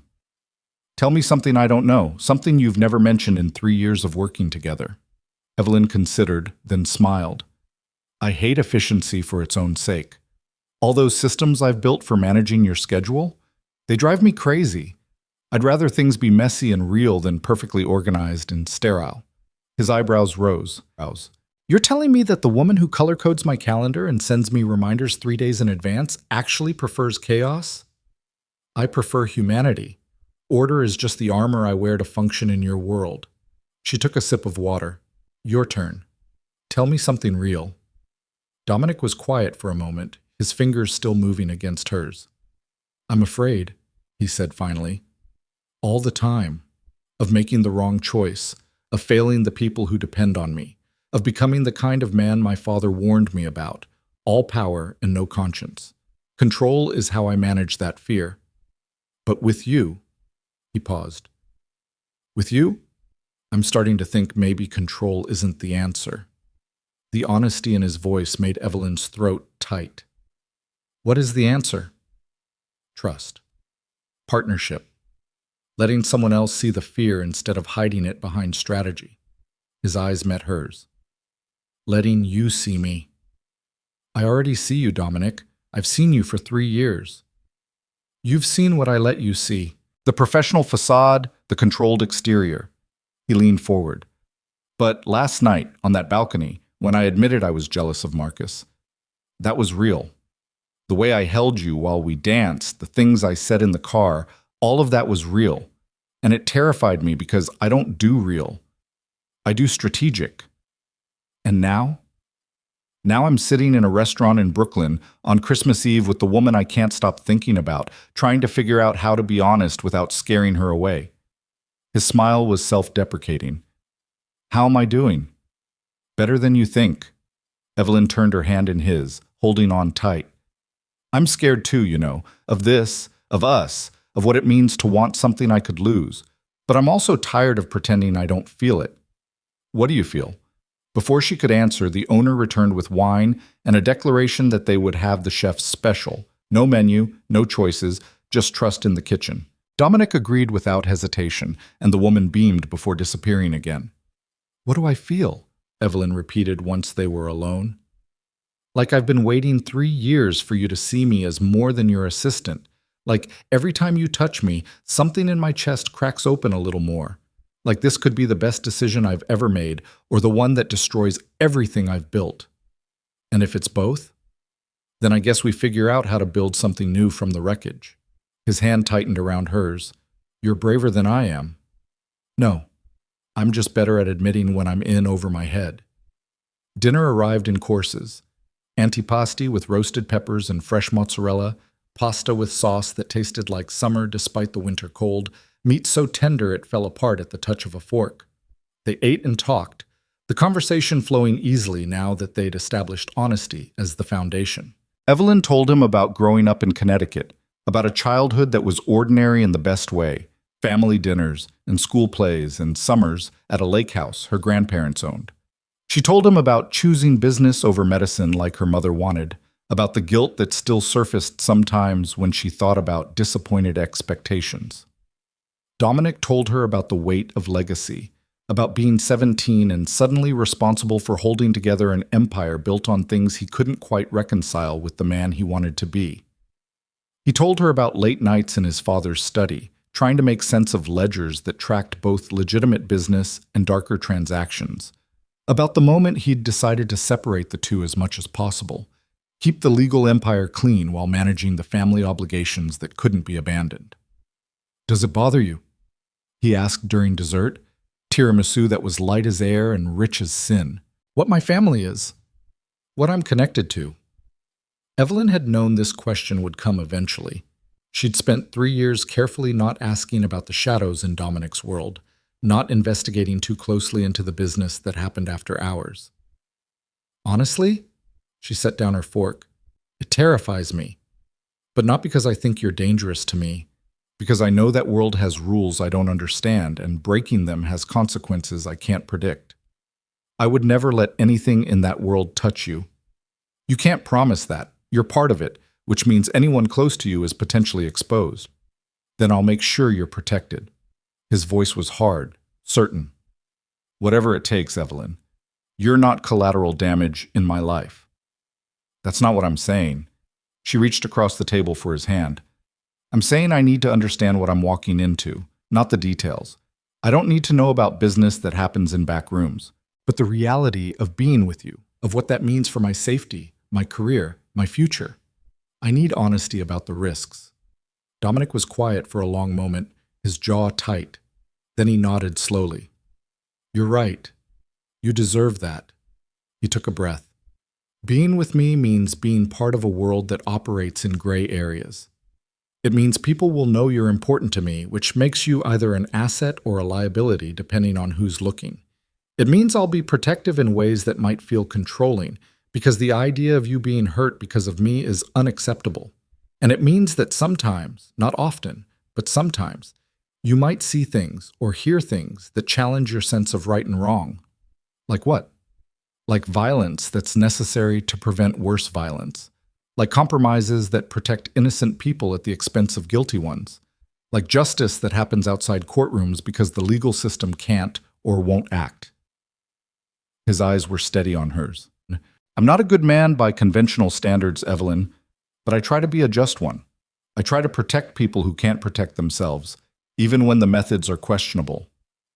Evelyn absorbed this, turning it over in her mind. "The contractor who stole materials last year.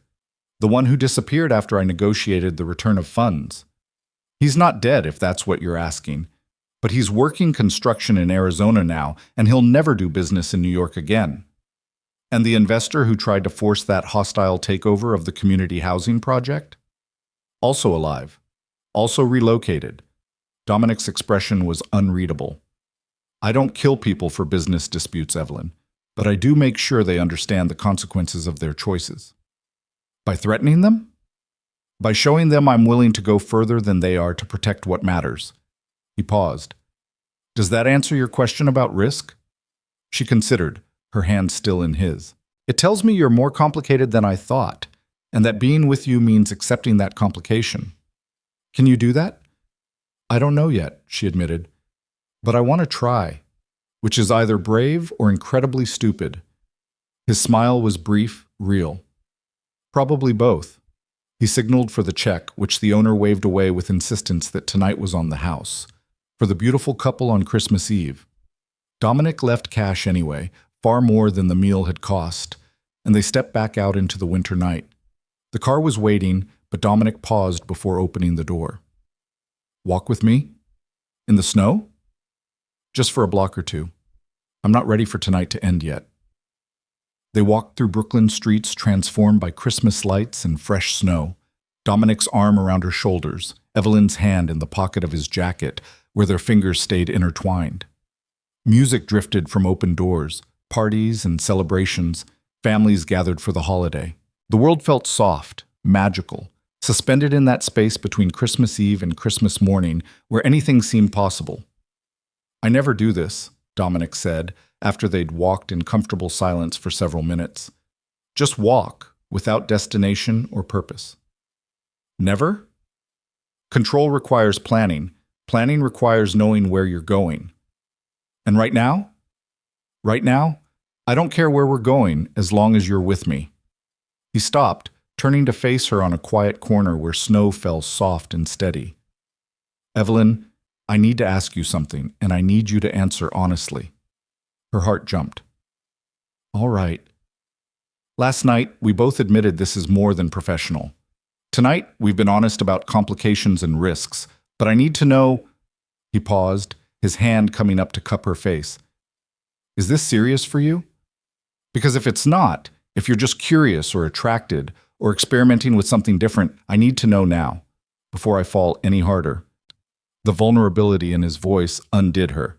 Dominic Valenti, who faced down criminals and business rivals without flinching, was standing on a snowy street corner asking if she was serious about him. Evelyn's hands came up to rest on his chest, feeling his heart pound beneath her palms. "I've been serious about you for longer than I want to admit," she said quietly. "I just thought you'd never see me as anything but your assistant. So yes, Dominic, this is serious. Terrifying, complicated, possibly the worst decision I've ever made, but serious." His breath released in a rush. Thank God. Then his mouth was on hers, finally. No more restraint or careful control, just pure need, and 3 years of suppressed wanting pouring into a kiss that made Evelyn's knees weak. She kissed him back the way he'd predicted, like she meant it, like it mattered, like she'd been thinking about it just as much as he had. His arms wrapped around her, pulling her close, and Evelyn let herself sink into the heat and intensity of finally being honest about what she wanted. When they broke apart, both breathing hard, Dominic rested his forehead against hers. "I've wanted to do that since the moment you walked into my grandfather's house last night." "Just last night?" "If I'm being completely honest, since the day you told me that incompetent contractor was an insult to actual criminals, and I should have higher standards for my enemies." His thumb traced her lower lip. "You were magnificent, and I was lost." Evelyn laughed, the sound breathless and happy. "That was 2 years ago." "I know. I'm a slow learner when it comes to my own feelings." He kissed her again, softer this time, with tenderness that made her chest ache. "But I'm a fast learner when it comes to what I want to keep. And Evelyn, I want to keep you." "Then keep me," she whispered against his mouth. "Just promise me we'll figure out the complications together." "Together?" he agreed. "No more strategic distance, no more professional boundaries. Just us, being honest about what this is." They kissed again, there on a Brooklyn corner in the falling snow, and Evelyn felt every carefully constructed wall she'd built around her heart crumble into dust. This was dangerous. This was reckless. This was everything she'd protected herself against for 3 years, and it was absolutely worth it. The drive back to Evelyn's apartment felt different than the night before, charged with new understanding, weighted with possibilities that hadn't existed 24 hours ago. Dominic kept her hand in his, occasionally bringing it to his lips to press kisses against her knuckles that made her breath catch. "Stay with me tonight," he said when they were blocks from her building. Not a command, not quite a question, just an honest statement of what he wanted. Evelyn's pulse jumped. "Dominic?" "Not like that." His thumb traced circles on her palm. "I just don't want tonight to end yet. We could talk, watch something mindless, just exist in the same space without performance or pressure. I have a guest room if you want distance, but I'd prefer if you stayed close." The honesty in his voice made the decision easy. "Okay." His smile was brief, relieved. He leaned forward to redirect the driver, then settled back beside her. "Thank you." "For what?" "For trusting me. For saying yes when you could have protected yourself by saying no." "Maybe I'm tired of protecting myself. Or maybe you're starting to believe I'm worth the risk." He pressed another kiss to her hand. "Either way, I'm grateful." Dominic's apartment was in a building Evelyn had been to exactly once, 3 years ago, to drop off documents he'd needed to review over a weekend. Then she'd barely noticed anything beyond the lobby's marble and security desk. Now, riding the elevator to the penthouse, she was acutely aware that she was entering Dominic's private space, the place where he existed without the armor of his office or the expectations of his family. The elevator opened directly into his apartment, and Evelyn stepped into a space that was both exactly what she'd expected and completely surprising. Floor-to-ceiling windows overlooked the city, lights spreading out in every direction like a galaxy. The furniture was expensive but lived in, Books stacked on tables, a laptop abandoned on the couch. No artwork on the walls, but photographs. Black and white images of cities and landscapes, moments captured with artistic eye. "You took these?" she asked, moving toward a particularly striking image of Venice at dawn. "Years ago, when I thought I might do something other than inherit the family business." He came to stand beside her, close enough that she felt his warmth. "Photography was my escape for a while. A way to see the world through a different lens than violence and power." "They're beautiful. Why did you stop?" "Because my father died, and suddenly there wasn't time for escapes." He touched the frame gently. "I kept the photos, though. Reminders that there's more to life than what I do for a living." Evelyn turned to face him, saw the shadows in his eyes that talked about sacrifice and duty and dreams abandoned too young. "Show me the rest." He did, walking her through the apartment with commentary that was both self-deprecating and honest. The kitchen he rarely used because cooking for one felt pointless. The office that looked lived in because most nights he worked until he couldn't see straight. The balcony where he stood sometimes at 3 in the morning, trying to quiet a mind that never fully stopped calculating. "And this," he said, opening a door to reveal a library that made Evelyn's breath catch, "is where I come when control stops working."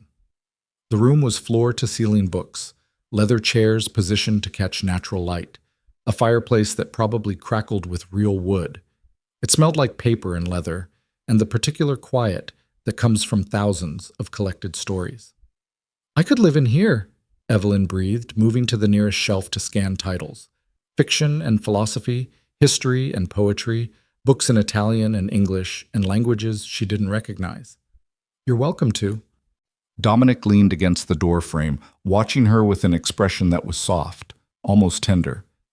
"I've never brought anyone here before. To the apartment, yes, but not this room. It felt too personal."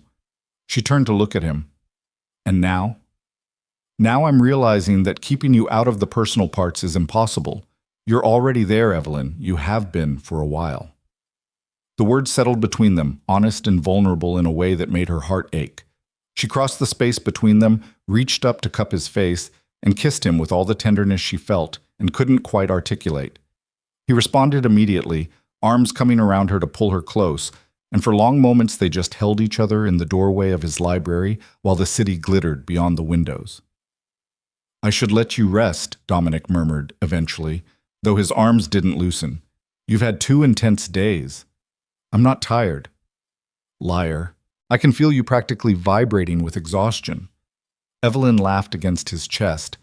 "Fine, I'm tired, but I don't want to sleep yet. I want—" She paused, not sure how to articulate what she wanted. "What?" His hand traced gentle patterns on her back. "I want to know more. About you, about the parts you keep hidden, about what you think about at 3 in the morning when you're standing on that balcony trying to quiet your mind." He was silent for a moment, then took her hand and led her to one of the leather chairs. He sat, pulling her down into his lap in a gesture that should have felt presumptuous, but instead felt natural, right. "I think about whether I'm making the right choices," he said quietly, his arms around her waist. "Whether protecting the family business the way my father did means I'm honoring his legacy or just perpetuating cycles I should be breaking. Whether there's a version of my life where I'm not constantly balancing legitimate enterprise with obligations that exist in shadows." "Is there?" "I don't know. The family expects certain things. Antonio, my uncles, even some of the cousins. They all have stakes in the old ways. Walking away completely would mean abandoning people who depend on me, who've built their lives around structures that have existed for generations." "But you wish you could." "Sometimes." His hand found hers, lacing their fingers together. "And then I remember that the protection we provide, the justice we enforce when legal systems fail, it matters. We're not saints, Evelyn, but we're not monsters either. We exist in the gray areas because someone has to." She absorbed this, turning it over in her mind. "The community housing project, the one that investor tried to take over last year, you stopped that." "We stopped it. You did the negotiating. After you made it clear that hostile takeover would have consequences beyond legal ones." She shifted to look at his face. You protected those families, not for profit, not for power, just because it was right. And that's supposed to balance out the violence, the intimidation? I don't know, maybe it doesn't balance, maybe it just is. The complicated reality of living in a world that isn't as black and white as we'd like it to be. She touched his face gently. What I do know is that you think about it. You question it. You don't just accept that power gives you permission to do whatever you want. His arms tightened around her. You make me sound better than I am. I make you sound human, which is what you are, underneath all the control and calculation. He kissed her then, soft and deep, like he was trying to communicate something words couldn't capture. When they broke apart, both breathing harder, he rested his forehead against hers. Stay, he said again, and this time it felt less like request and more like need. Not in the guest room, with me. I just want to hold you, Evelyn. I want to fall asleep knowing you're close and wake up with you still here. Her heart hammered with want and fear in equal measure. This was moving fast, too fast by any reasonable standard. They'd admitted feelings existed less than 24 hours ago. But Evelyn was tired of reasonable standards, tired of protecting herself from possibilities that felt inevitable anyway. Okay, she whispered. Yes. Relief flooded his expression. He stood, keeping her in his arms like she weighed nothing, and carried her through the apartment to his bedroom. The space was simpler than she'd expected. A large bed with dark linens, minimal furniture, windows that probably flooded the room with morning light. Personal, but not revealing, comfortable without being ostentatious.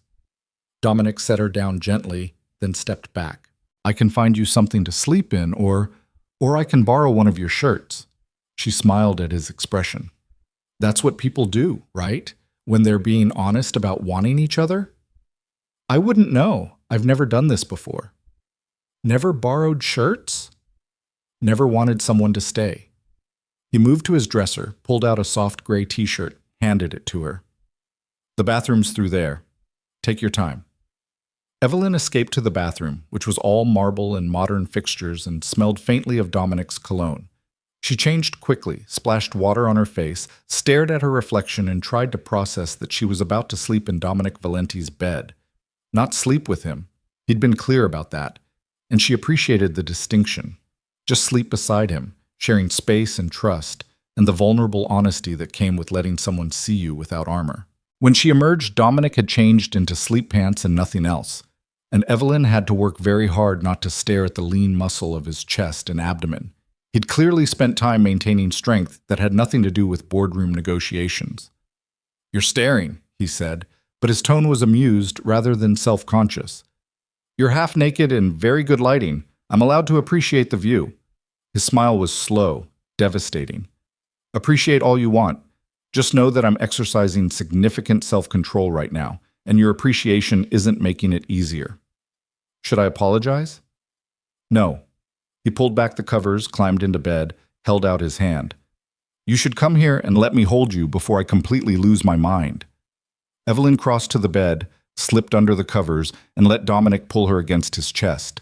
His arm wrapped around her waist, his chin resting on top of her head, and she felt his heartbeat steady and strong against her back. This okay? He asked quietly. Perfect. And it was. The warmth of his body, the security of his arms, the simple rightness of being close to someone who saw her completely and wanted her anyway. They lay in comfortable silence for several minutes, the city sounds muted through expensive windows, the room dark except for ambient light from outside. Evelyn? Thank you for tonight, for being honest with me, for asking hard questions, for not running when I showed you the complicated parts. She laced her fingers through his where they rested against her stomach. Thank you for letting me see them, for trusting me with the truth. His arm tightened around her. I've never trusted anyone the way I trust you. That terrifies me almost as much as it feels right. Good, because I'm terrified too, and misery loves company. His laugh was quiet, genuine. We're quite a pair. We really are. She shifted slightly, turning to face him in the darkness. His features were barely visible, but she could feel his gaze on her face. Dominic, what happens when we go back to work? When this week off ends and we have to figure out how to function professionally while being personally involved? Honestly, I don't know. His hand came up to cup her face. But I know I don't want to hide this. I don't want to pretend you're just my assistant when you're so much more than that. People will talk. Let them. Anyone who works for me knows that you're brilliant and essential, and you earned your position through competence, not by sleeping with the boss. That's not how gossip works. Then we prove them wrong. We maintain professionalism at work, we deliver results, and we show them that personal and professional can coexist when both people are committed to making it work.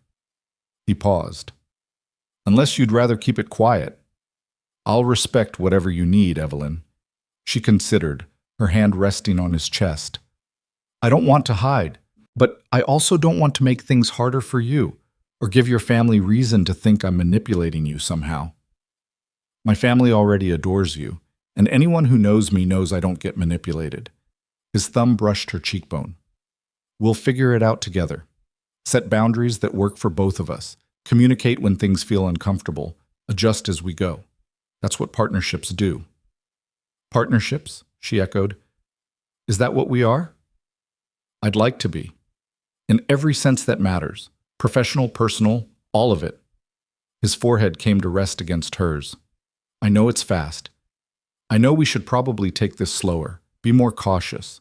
But Evelyn, I've wasted 3 years being cautious around you. I don't want to waste any more time pretending I don't want exactly this.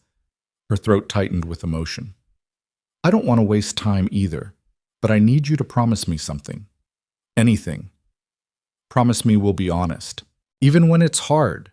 Even when the truth is complicated. If this stops working for you, if the professional complications become too much, if you meet someone who fits better into your world, promise me you'll tell me. Don't let this drag on out of obligation or guilt. His grip on her tightened. Evelyn, I can promise you honesty. But I can tell you right now, there's no one who fits better into my world than you. You already know me better than anyone. You've already seen the worst parts and chosen to stay. That's not something I take lightly. Neither do I. He kissed her then, slow and deep, like he had all the time in the world to explore the taste of her mouth and the sounds she made when his hands traced patterns on her skin. When they finally broke apart, both breathing hard, Evelyn felt heat pooling in her belly and had to actively resist the urge to pull him closer. Sleep, Dominic said, his voice rough, before I forget every good intention I have about taking this slow. What if I don't want you to take it slow? His eyes darkened. Then you're going to kill me. Because I'm trying very hard to be respectful and give you time to be sure about this, and you're making it extremely difficult. Evelyn smiled, feeling powerful in a way she rarely did. Good. Because you've had 3 years to think about this. I'm playing catch-up. You think I had this figured out? I've spent 3 years telling myself you were off limits, that professional boundaries mattered, that I couldn't risk losing the best assistant I've ever had for something as uncertain as feelings. He pulled her flush against him. And now here you are, in my bed, looking at me like that. And every rational argument I made is completely meaningless. Looking at you like what? Like you want me as much as I want you. Like this matters to you the way it matters to me. His hand slid to her lower back, fingers spreading possessively. Like maybe you've been thinking about this for longer than you've admitted. Heat flooded through her. Maybe I have. His breath released shakily. Evelyn, I'm not asking for anything you're not ready to give, but I need you to know. I'm sure about this. About you. About us. She touched his face gently. I was sure the moment you kissed me on that street corner, maybe even before that. So if you're waiting for me to have doubts, you'll be waiting a long time. Something shifted in his expression.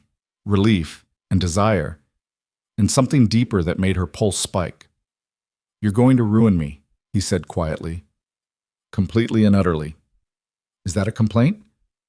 No. He kissed her again, harder this time, less controlled. It's a promise that I'll let you. They kissed until breathing became difficult and restraint became impossible, until Dominic's hands were tangled in her hair and Evelyn's were mapping the muscles of his back. Then, with obvious effort, he pulled away and pressed his forehead to hers. Sleep, he said again, his voice ragged. Please, Evelyn, before I completely lose what little control I have left." She nodded, not trusting her voice, and let him arrange them back into the position they'd started in, her back to his chest, his arm around her waist, both of them breathing harder than the exertion warranted. "This is torture," she said after a moment. "Agreed, but it's also right. When we take that step, I want it to be because we're both absolutely certain, not because we got caught up in the moment."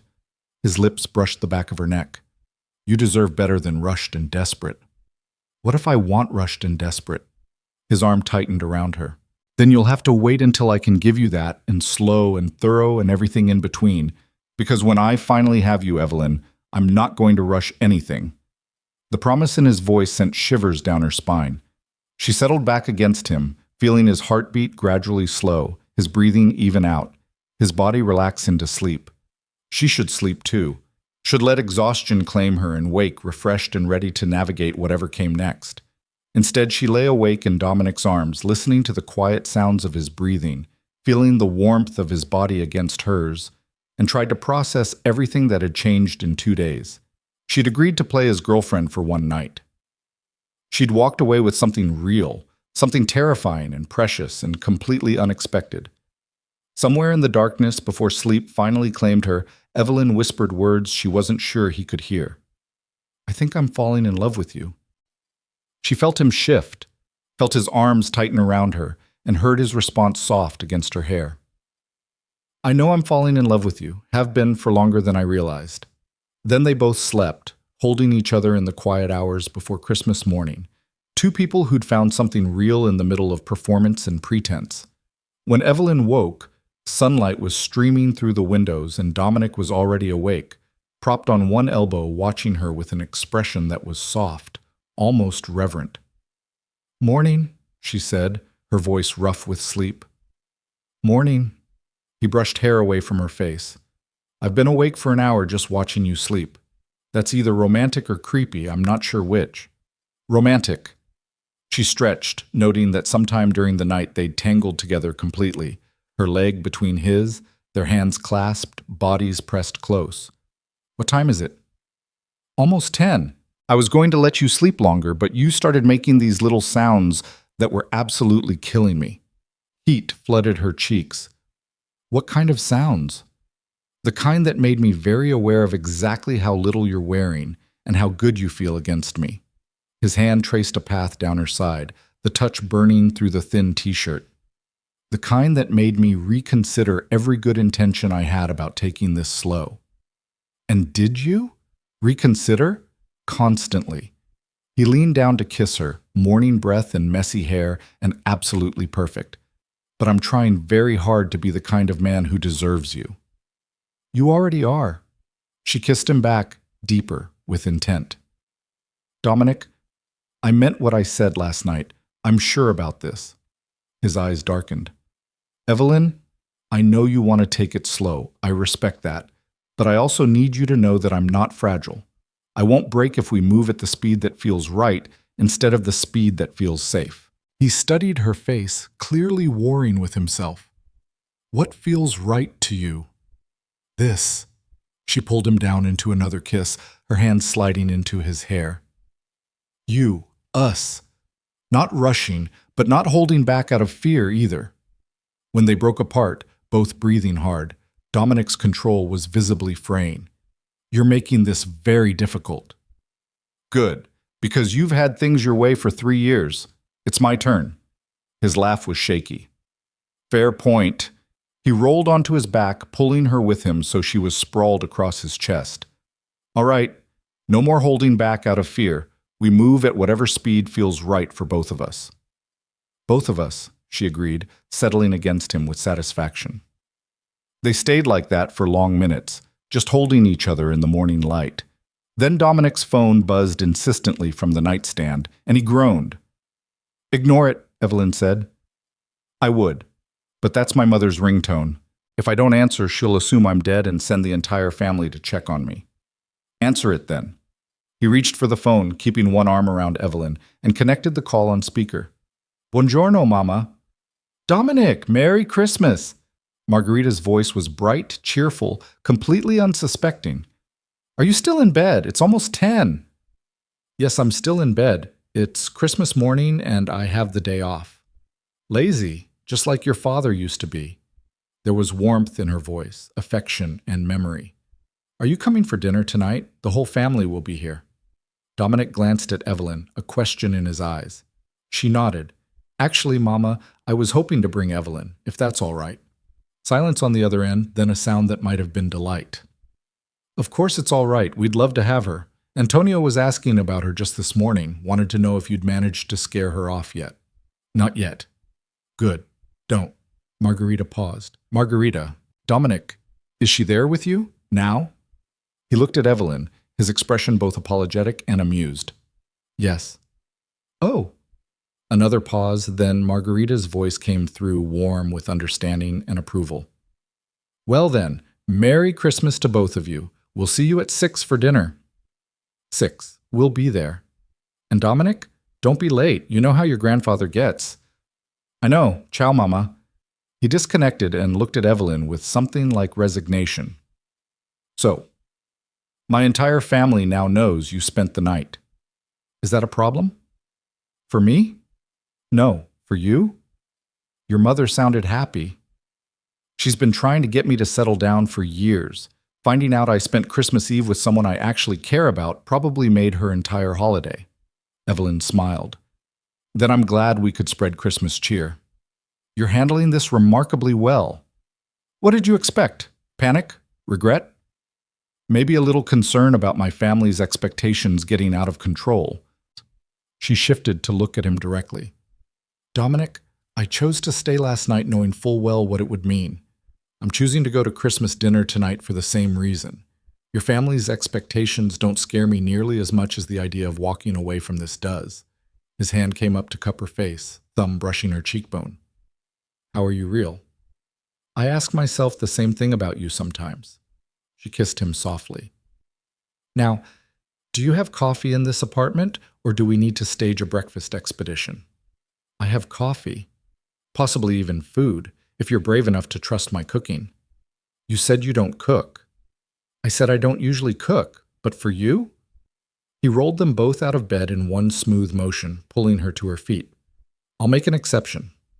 They made breakfast together in Dominic's rarely used kitchen, scrambled eggs and toast that was slightly burnt but edible, coffee that was perfectly strong. They ate at the counter, shoulders touching, occasionally stealing kisses between bites, and Evelyn felt something settle in her chest that might have been contentment or might have been certainty. This was right. Complicated, risky, potentially disastrous for her career and his family dynamics, but fundamentally, essentially right. What are you thinking? Dominic asked, catching her mid-contemplation. That 2 days ago, I walked into your office expecting a normal work request, and now I'm eating burnt toast in your kitchen on Christmas morning wearing your shirt. Regrets? Not even a little bit. She set down her coffee. Questions? Yes. Concerns about how we navigate this going forward? Absolutely. But regrets? No. He pulled her close, kissing her with thoroughness that suggested breakfast was suddenly less important. When they broke apart, both breathing harder, his eyes were dark with want. We should talk about that, he said. The navigation part. Set some ground rules for how this works. All right, you first. He considered, his hand settling on her waist. At work, we maintain professionalism. You're still my assistant. I'm still your boss. And we don't let personal feelings compromise business decisions. Agreed. What else? Honesty, always. Even when it's hard. Especially when it's hard. Yes, and? Communication about boundaries.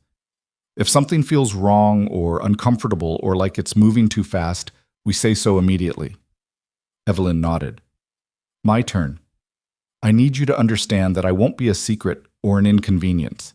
If we're doing this, we're doing it openly, not flaunting it, but not hiding either. Absolutely. And I need space sometimes. Room to be just Evelyn, not your girlfriend or your assistant. Time with friends, time alone, time to remember who I am outside of us. Of course. His hands tightened on her waist. Anything else? Don't protect me from the truth about your world. I can handle complicated, but I can't handle lies or omissions meant to shield me from reality. Something shifted in his expression. Respect, maybe. Or relief. All right. No shields, no protection from truth. You see what you're getting into, even when it's ugly. Especially when it's ugly. She touched his face gently. I'm choosing you, Dominic, the whole complicated package. Don't insult me by assuming I need sanitized versions. He kissed her then, deep and thorough, like he was sealing a promise. When they finally broke apart, he rested his forehead against hers. I don't deserve you. Probably not, but you're stuck with me anyway. His laugh was genuine, warm. Best Christmas present I've ever gotten. They spent the rest of the morning in easy companionship, Dominic working briefly on his laptop while Evelyn read from his library, both of them existing in the same space without pressure or performance. It felt domestic, comfortable, like they'd been doing this for years instead of hours. Around 3, Evelyn reluctantly admitted she needed to go home to change before dinner with Dominic's family. I could send someone to get your clothes, he offered, or I could go myself like a functional adult. Where's the romance in that? She laughed, kissing him quickly. I'll be back by 5:30. That gives us time to get to your mother's by 6. I'll pick you up. Dominic, my apartment is 20 minutes from here. I can take a cab. You could, but you won't, because I want every possible moment with you, and that includes the drive to Westchester. He pulled her close. Humor me? She pretended to consider. Fine, but only because you asked nicely. I didn't ask nicely. I stated what I wanted and trusted you'd understand. Same thing. She kissed him again, longer this time. 5:30. Don't be late. Wouldn't dream of it. Back at her own apartment, Evelyn showered and changed while trying to process everything that had happened in less than 48 hours. She'd gone from playing Dominic's fake girlfriend to being his actual girlfriend, from carefully maintained professional distance to spending Christmas morning in his bed. It should feel rushed, reckless, like she was making decisions without thinking them through. Instead, it felt like finally admitting something that had been true for longer than she'd acknowledged, like stopping fighting against inevitability and letting herself want what she'd been denying. Her phone buzzed with a text from Dominic.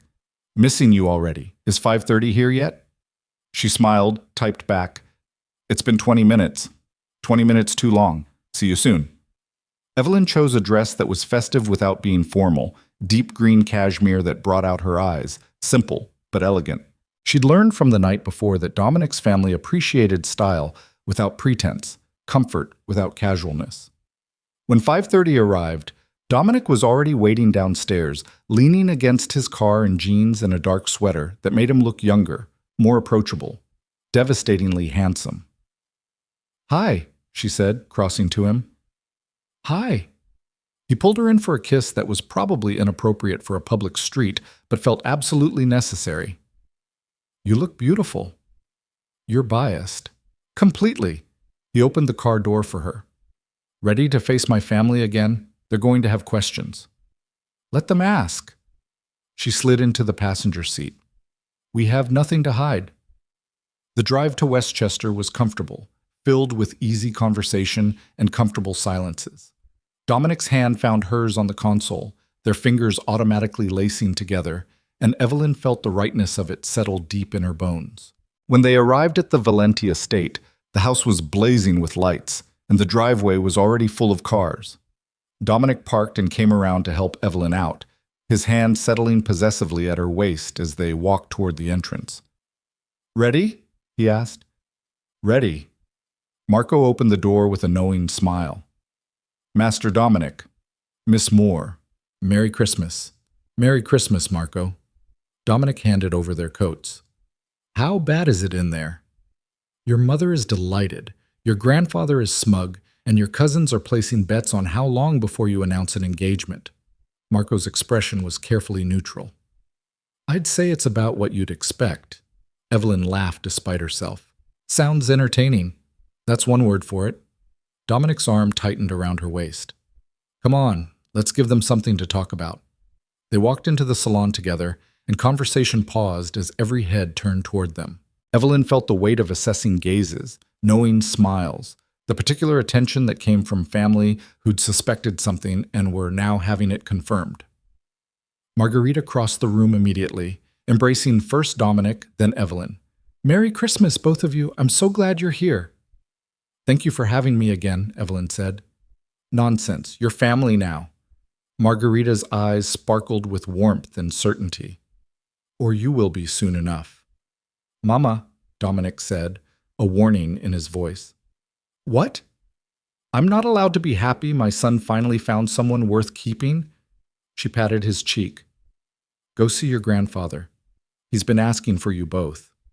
They found Antonio in his usual chair, a glass of wine in hand, surveying his family with the satisfaction of a patriarch who'd built something lasting. "Dominic," Evelyn. His smile was knowing. "I see you took my advice about keeping this one. You know I value your counsel, Nono." Dominic's hand slid to Evelyn's, public claim and private reassurance in one gesture. "Good, because I like her." Antonio raised his glass. "To honest women who tell the truth even when it's uncomfortable. The world needs more of them." They touched glasses, and Evelyn felt the weight of acceptance settle around her. This family, complicated, powerful, bound by loyalty and obligation and love that wasn't always gentle, was welcoming her. Not as Dominic's assistant, not as a temporary fixture, but as someone who mattered. The rest of the evening passed in warmth and celebration. Dinner was elaborate, toasts were made, and Evelyn fielded questions about her intentions and her background with the same honest directness she'd brought the first night. But this time, Dominic's hand stayed in hers throughout, public acknowledgement that this was real, serious, worth claiming. When they finally left, hours later, Evelyn's face hurt from smiling and her heart felt full in a way she couldn't quite articulate. "Your family really does like me," she said as they drove back toward the city. "I told you they would. You're impossible not to like." Gabriella still looks suspicious. Gabriella looks suspicious of everyone. It's her default setting. He squeezed her hand. "Did you have a good time?" "I had a wonderful time. Your family is warm and welcoming and only slightly terrifying." "Only slightly?" "Well, your Uncle Lorenzo asked me very pointed questions about my long-term plans. I think he was trying to determine whether I'm serious or just enjoying the perks of dating a Valenti." Dominic's jaw tightened. "What did you tell him?" "That my plans involve being happy, being honest, and building something real with someone I care about. Whether that person is a Valenti or not is secondary to whether he's someone worth my time." His laugh was surprised, genuine. "What did Lorenzo say?" "That I had spine, and he approved." She smiled. "I think I passed the test." There was never any doubt. He brought her hand to his lips, pressing kisses to her knuckles. "Stay with me again tonight?" "Are you asking or telling?" "Asking. Always asking, Evelyn." She considered, drawing out the suspense, then smiled. "Yes, I'll stay." The certainty in his expression made her heart skip. "Good, because I'm not ready to let you go yet." As they drove through the winter night toward Dominic's apartment and whatever came next, Evelyn felt pieces of her life clicking into place. This was complicated. This was risky. This was everything she'd been careful to avoid. But it was also real and honest and worth every complication that came with it. She'd walked into Dominic Valenti's office 3 days ago expecting a business arrangement. She was walking away with something infinitely more precious, a partnership built on honesty, trust, and the courage to want something real. The week between Christmas and New Year's passed in a haze of discovery and deepening connection. Evelyn had her promised week off, and Dominic took time away from the office to spend with her, something his assistants confirmed he'd never done before, not in the entire history of Valenti Enterprises. They fell into an easy rhythm that felt both new and familiar. Mornings in Dominic's kitchen, learning to cook together with varying degrees of success. Afternoons exploring the city like tourists, visiting museums and galleries Dominic had never made time for. Evenings in his library, reading side by side while snow fell outside the windows. But it was the quiet moments that revealed the most, the conversations that stretched late into the night, the vulnerabilities shared in darkness, the gradual dismantling of walls they'd both built to protect themselves. 3 days after Christmas, Lying in Dominic's bed with her head on his chest and his fingers tracing patterns on her shoulder, Evelyn asked the question that had been building since their first honest conversation. Tell me about your father. The real story, not the official version. She felt him tense, then deliberately relax. Why do you want to know? Because he shaped who you are. Because you mentioned him on that balcony the first night, and I saw something in your eyes that looked like grief and guilt and unfinished business. She propped herself up to look at his face. Because if we're being honest about everything, I need to understand the ghost you're carrying. Dominic was silent for a long moment, his hand stilling on her shoulder. Then he exhaled slowly and began to speak. My father was brilliant and brutal in equal measure. He built the legitimate side of our business while maintaining the old world connections that kept the family powerful. He believed in loyalty above everything, to family, to tradition, to the codes that governed our world. And you? I believed in him until I realized that his loyalty didn't extend to protecting innocent people when it was inconvenient. Dominic's jaw tightened. There was a situation when I was 16.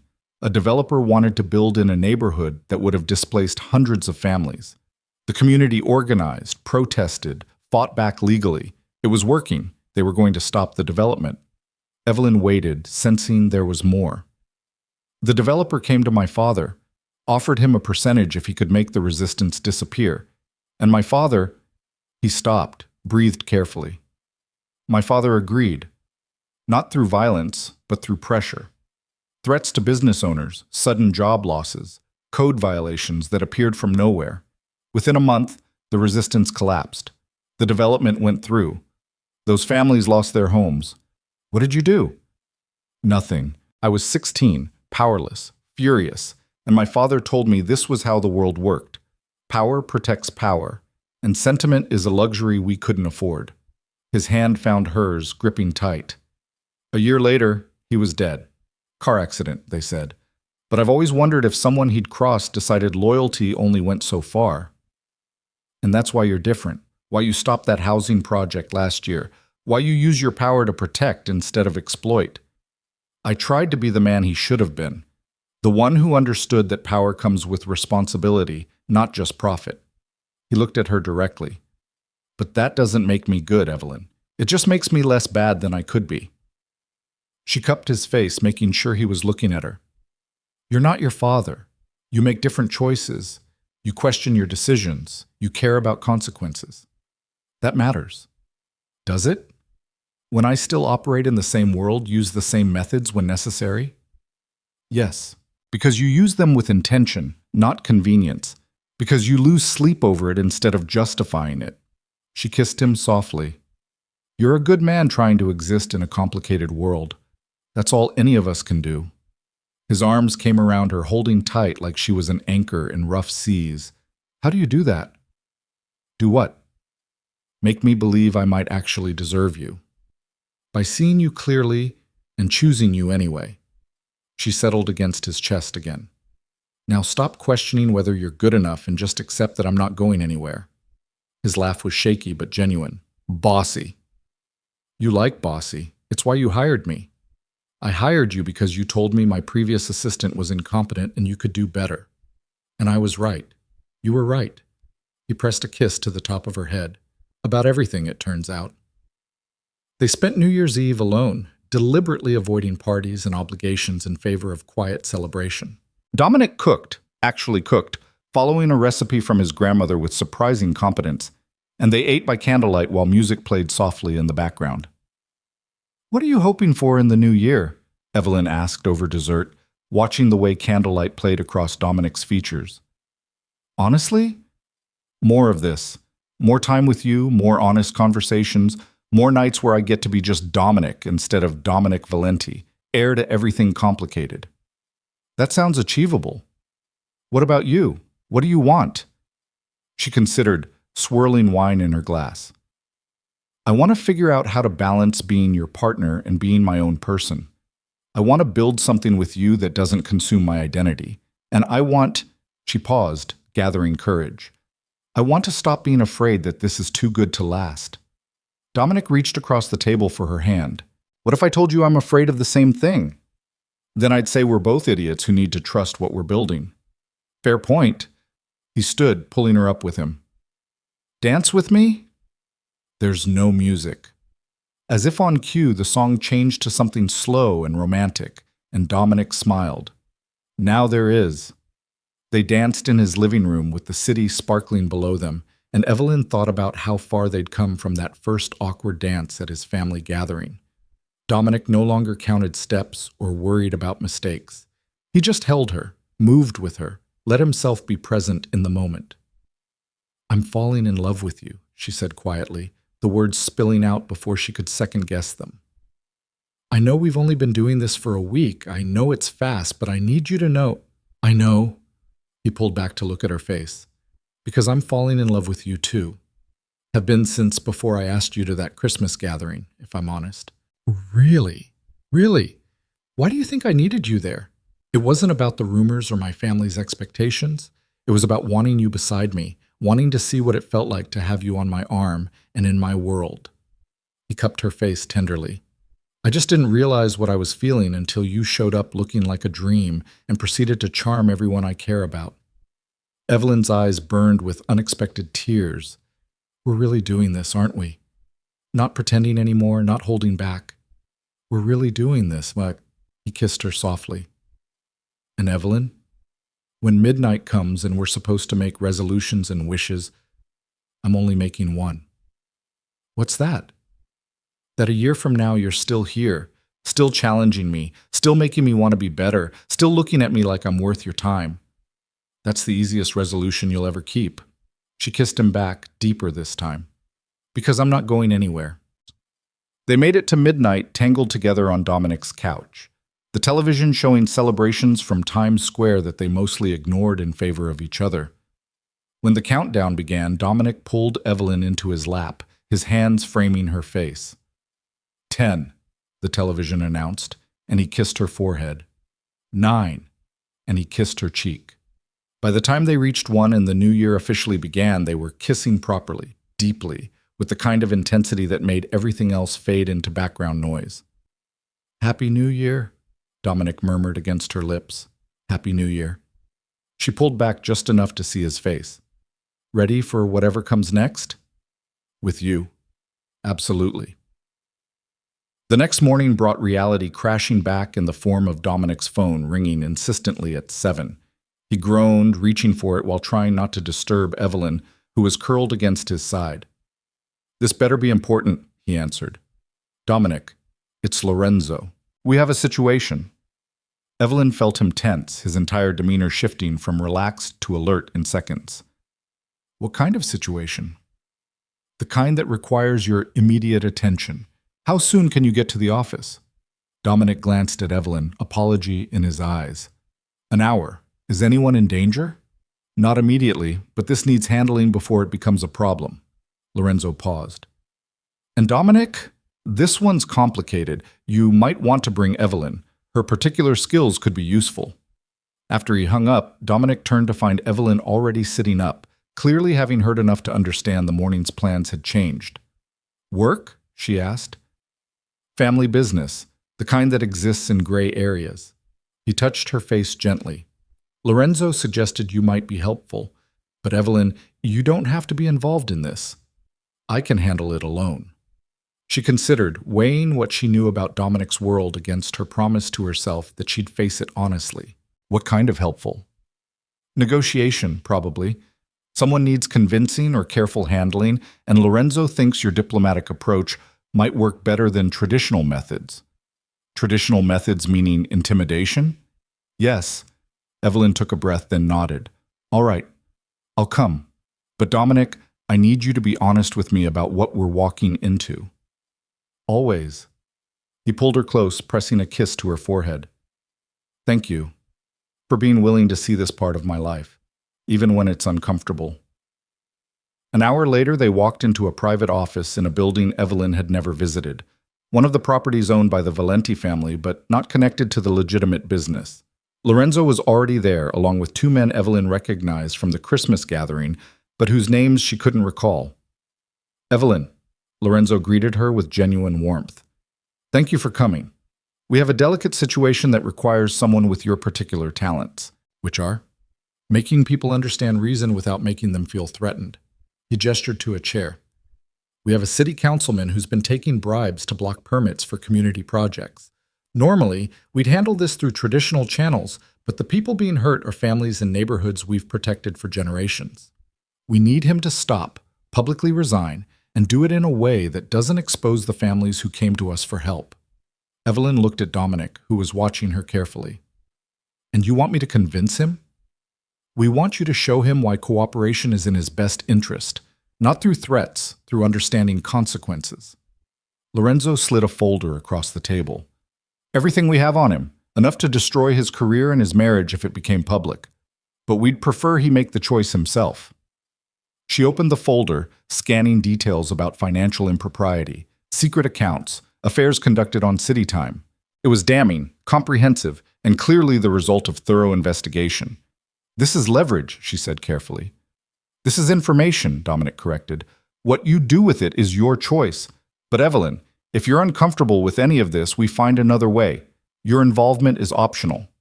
She looked at the men around the table, Lorenzo watching with assessment, the cousins with curiosity, Dominic with complete trust in whatever decision she made.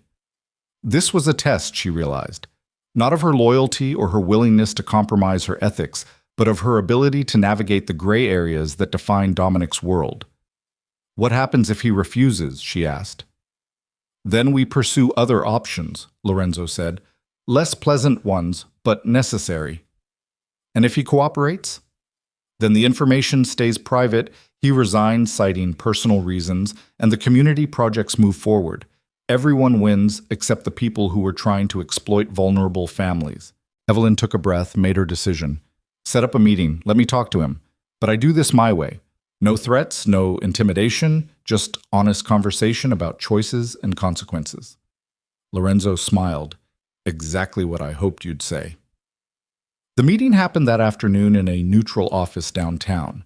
The councilman, a middle-aged man named Peterson, who looked simultaneously defensive and nervous, sat across from Evelyn while Dominic stood by the window, a silent presence that communicated everything without words. Mr. Peterson, Evelyn began, her voice calm and professional. Thank you for agreeing to meet with us. I don't know what this is about, but I don't appreciate being summoned like some kind of criminal. No one's calling you a criminal. We're here to discuss choices. She slid a single page across the table, a summary of the most damning information, enough to make the point without overwhelming. You've been accepting payment to block permits for community development projects that would benefit families who can't afford to pay for your cooperation. Peterson's face went pale. I don't know what you think you know, but we know everything, Mr. Peterson. Bank accounts, payment schedules, every project you've blocked and who benefited from those blocks. Evelyn kept her tone neutral, factual. But here's the thing, we're not interested in destroying you. We're interested in solving a problem. What problem? Families who need housing, community centers, resources to build better lives. You're preventing that. We'd like you to stop. And if I don't? Then this information becomes public. Your career ends, your marriage probably ends, and you spend the next several years dealing with investigations and legal consequences. She paused. Or you make a different choice. You announce your resignation, citing personal reasons and a desire to spend more time with family. The blocked projects move forward. Your secret stays secret. You get to rebuild your life quietly instead of watching it implode publicly. Peterson stared at her, then at Dominic, then back at the paper. You're blackmailing me. We're offering you a choice, Evelyn corrected. Blackmail would involve ongoing demands and leverage. This is a one-time offer. Resign, and we never speak again. Don't resign, and we ensure accountability happens through public channels. That's the same thing. No, it's not.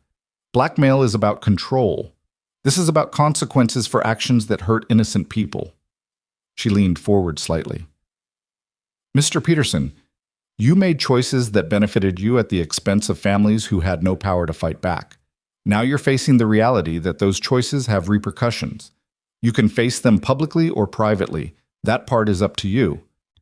Silence stretched between them. Then Peterson's shoulders slumped. How long do I have to decide? 24 hours. Announce your resignation by tomorrow evening, and this folder gets destroyed. Wait longer, and we assume you've made your choice." After Peterson left, shaken but thoughtfully quiet rather than belligerently defensive, Dominic crossed to where Evelyn sat, his hand settling on her shoulder. "That was masterful, he said quietly. "That was necessary." She looked up at him. "Did I do the right thing?" "You gave him a choice and made the consequences clear. That's more fair than most people in his position get." He helped her stand, pulling her close. "How do you feel?" "Like I just crossed a line I can't uncross." "Regret?" She considered, examining her conscience honestly. "No. He was hurting people who couldn't defend themselves.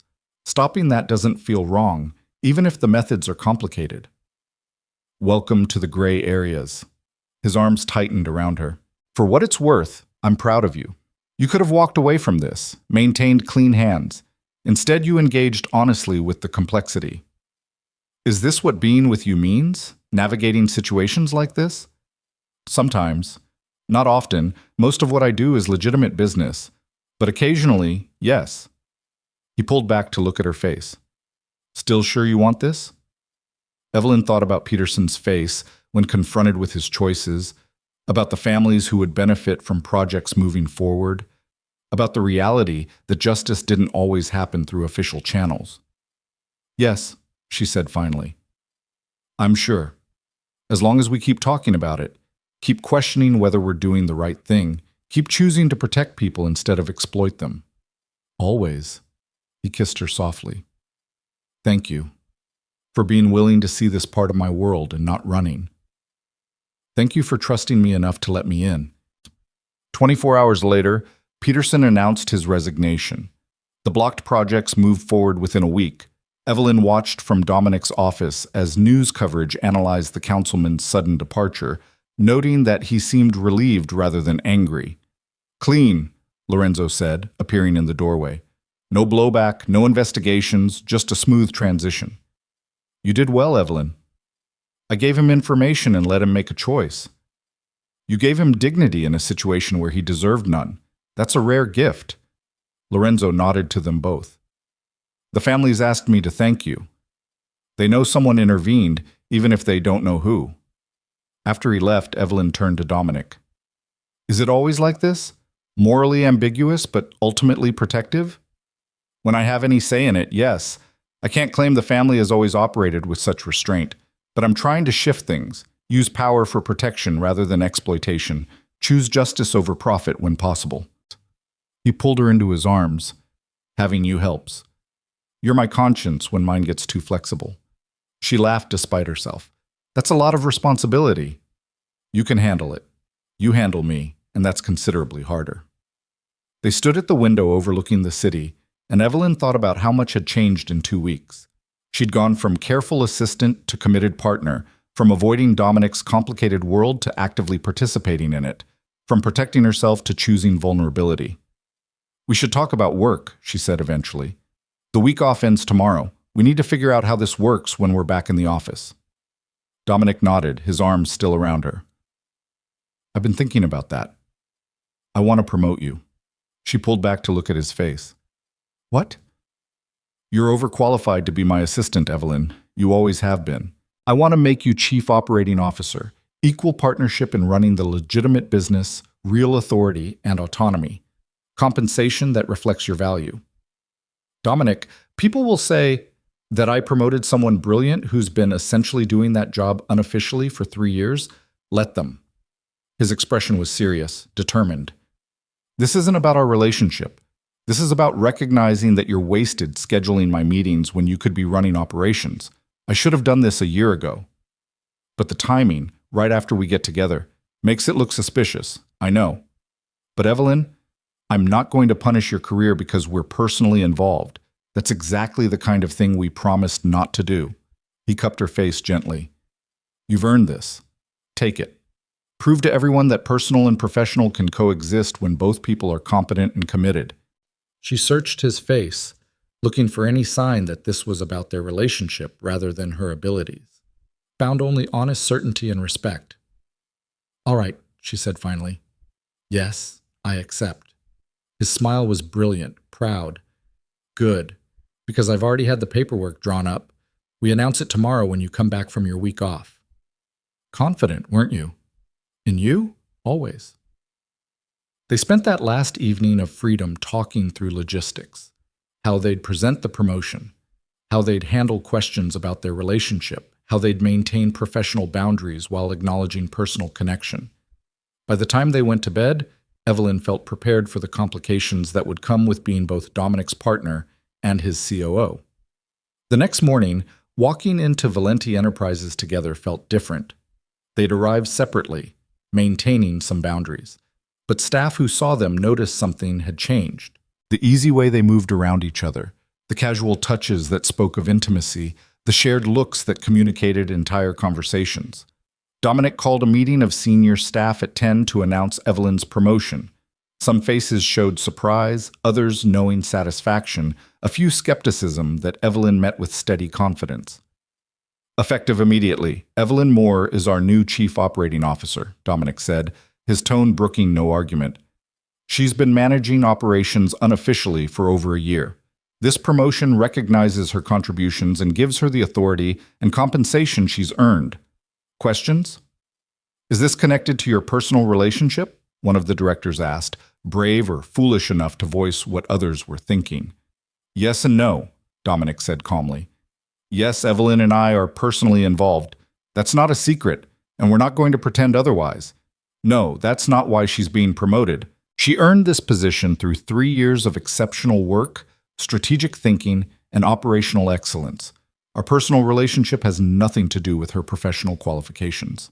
Evelyn stepped forward, commanding attention. I understand there may be concerns about favoritism or complications. I want to be clear. I will never use my personal relationship with Dominic to bypass professional standards or avoid accountability. I expect to be judged on my results, not my relationship status. And I welcome anyone who has concerns to bring them to me directly rather than letting speculation create problems. The room was quiet, assessing. Then one of the senior VPs, a woman who'd been with the company for 15 years, smiled. Welcome to leadership, Evelyn. Lord knows we could use more competent people making decisions around here. Laughter broke the tension, and the meeting dissolved into congratulations and logistics.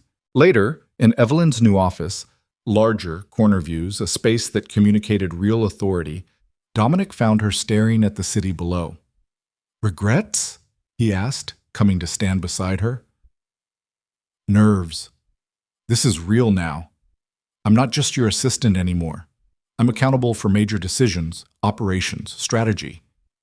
You've been doing this work for over a year. Now you just have the title and compensation to match. He took her hand. And Evelyn, I believe in you. Not because I love you, though I do. Because I've watched you work for 3 years, and I know you're brilliant. You love me? She turned to face him fully. You haven't said that before. His expression softened. I love you. Have for longer than I've admitted, probably since you told that contractor he was an insult to actual criminals, and I realized you were the most magnificent woman I'd ever met. Evelyn's eyes burned with happy tears. I love you too, even when you're impossible and overprotective and you think control solves everything. Especially then? Especially then? She kissed him, soft and sweet and full of promise. Now get out of my office. I have work to do and you're distracting. His laugh was warm, genuine. Yes, ma'am. COO Moore. I like the sound of that. So do I. He kissed her once more, then stepped back toward the door. Dinner tonight? My place? Yours is becoming our place. Even better. He paused at the threshold. I love you, Evelyn. I love you too. Now go run your empire so I can run mine. The following months proved that personal and professional could coexist when both people were committed to making it work. Evelyn threw herself into her new role, implementing systems that streamlined operations and increased efficiency. She earned respect through competence rather than association, and slowly the whispers about favoritism faded into acknowledgement that Dominic had made a smart business decision. Their relationship deepened in parallel. Nights spent at Dominic's apartment that gradually became their apartment, Weekends with his family who'd fully embraced Evelyn as one of their own. Quiet moments of intimacy that felt more precious because they'd been honest about wanting them. 6 months after that first Christmas gathering, Dominic took Evelyn back to the Brooklyn restaurant where they'd had their first real date. Same corner table, same candlelight, same warm intimacy that came from being somewhere no one knew or cared who they were. "What are we celebrating?" Evelyn asked as wine appeared. "6 months of being honest about what we want. 6 months of you tolerating my protective instincts and questioning my assumptions. 6 months of building something real." He reached across the table for her hand, and the fact that I can't imagine my life without you in it. Her breath caught at the intensity in his voice. "Dominic, I know we said we'd take this at whatever pace felt right. I know 6 months isn't very long in the grand scheme of things." He pulled a small box from his pocket, and Evelyn's heart stopped. "But I also know that I've never been more certain of anything than I am of wanting to spend my life with you." He opened the box to reveal a ring, elegant, understated, a single stone that caught the candlelight and held it. "Evelyn Moore, will you marry me? Will you keep challenging me and loving me and making me want to be better? Will you build a life with me, complicated and messy and absolutely worth every risk?" Tears streamed down her face as she nodded, unable to speak past the emotion clogging her throat. Then finally, she found her voice. "Yes. Yes, absolutely yes." He slid the ring onto her finger, then pulled her up and into his arms, kissing her with the kind of intensity that made the restaurant disappear. When they finally broke apart, both laughing and crying, the owner appeared with champagne and knowing smiles. "For the engaged couple," she announced in her accented English. "On the house for love." Later, back at their apartment now officially, since Evelyn had moved in the month before, they sat on the couch with city lights glittering below and the future stretching out infinite and possible. "Your family is going to be unbearable about this," Evelyn said, admiring her ring in the lamplight. "Completely. Nonna will probably start planning the wedding tomorrow." Dominic pulled her close. "Think you can handle being a Valenti?" "I've been handling Valentis for months now. One more won't make much difference. One more who's madly in love with you and has no intention of ever letting you go." She turned in his arms to kiss him properly. "Good. Because I'm not going anywhere." "Promise?" "Promise. You're stuck with me, Dominic Valenti. For better or worse, in legitimate business and gray areas, through family gatherings and quiet mornings and everything in between." His arms tightened around her. "Best deal I ever made." "It wasn't a deal. It was a choice." "The best choice I ever made, then." He kissed her softly. "Thank you for saying yes. To that first night, to every night since. To this. Thank you for asking, for being brave enough to admit what you wanted and trust that I might want it too." They sat in comfortable silence, holding each other while the city moved around them and the future waited with infinite patience.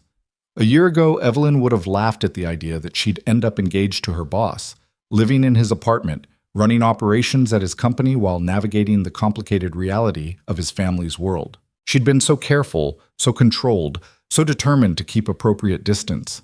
But somewhere between a Christmas gathering she'd attended as performance and a future she was building as partnership, she'd learned that the best things in life were the ones you didn't plan for. The ones that scared you and challenged you and asked you to be braver than you thought possible. Dominic had asked her to pretend to be his girlfriend for one night. She'd agreed, made a deal, set clear boundaries about what it was and wasn't. And then they'd both done the most terrifying, most beautiful thing possible. They'd stopped pretending and chose to make it real. No more performance, no more careful distance, no more protecting themselves from possibilities that felt too good to trust. Just two people who'd found each other in the middle of an arrangement and built something honest from the foundation of pretense. Just partnership and love, and the courage to want something worth the risk. Just Evelyn and Dominic writing their own story with honesty as ink and trust as pages. And it was better, so much better, than anything either of them could have planned.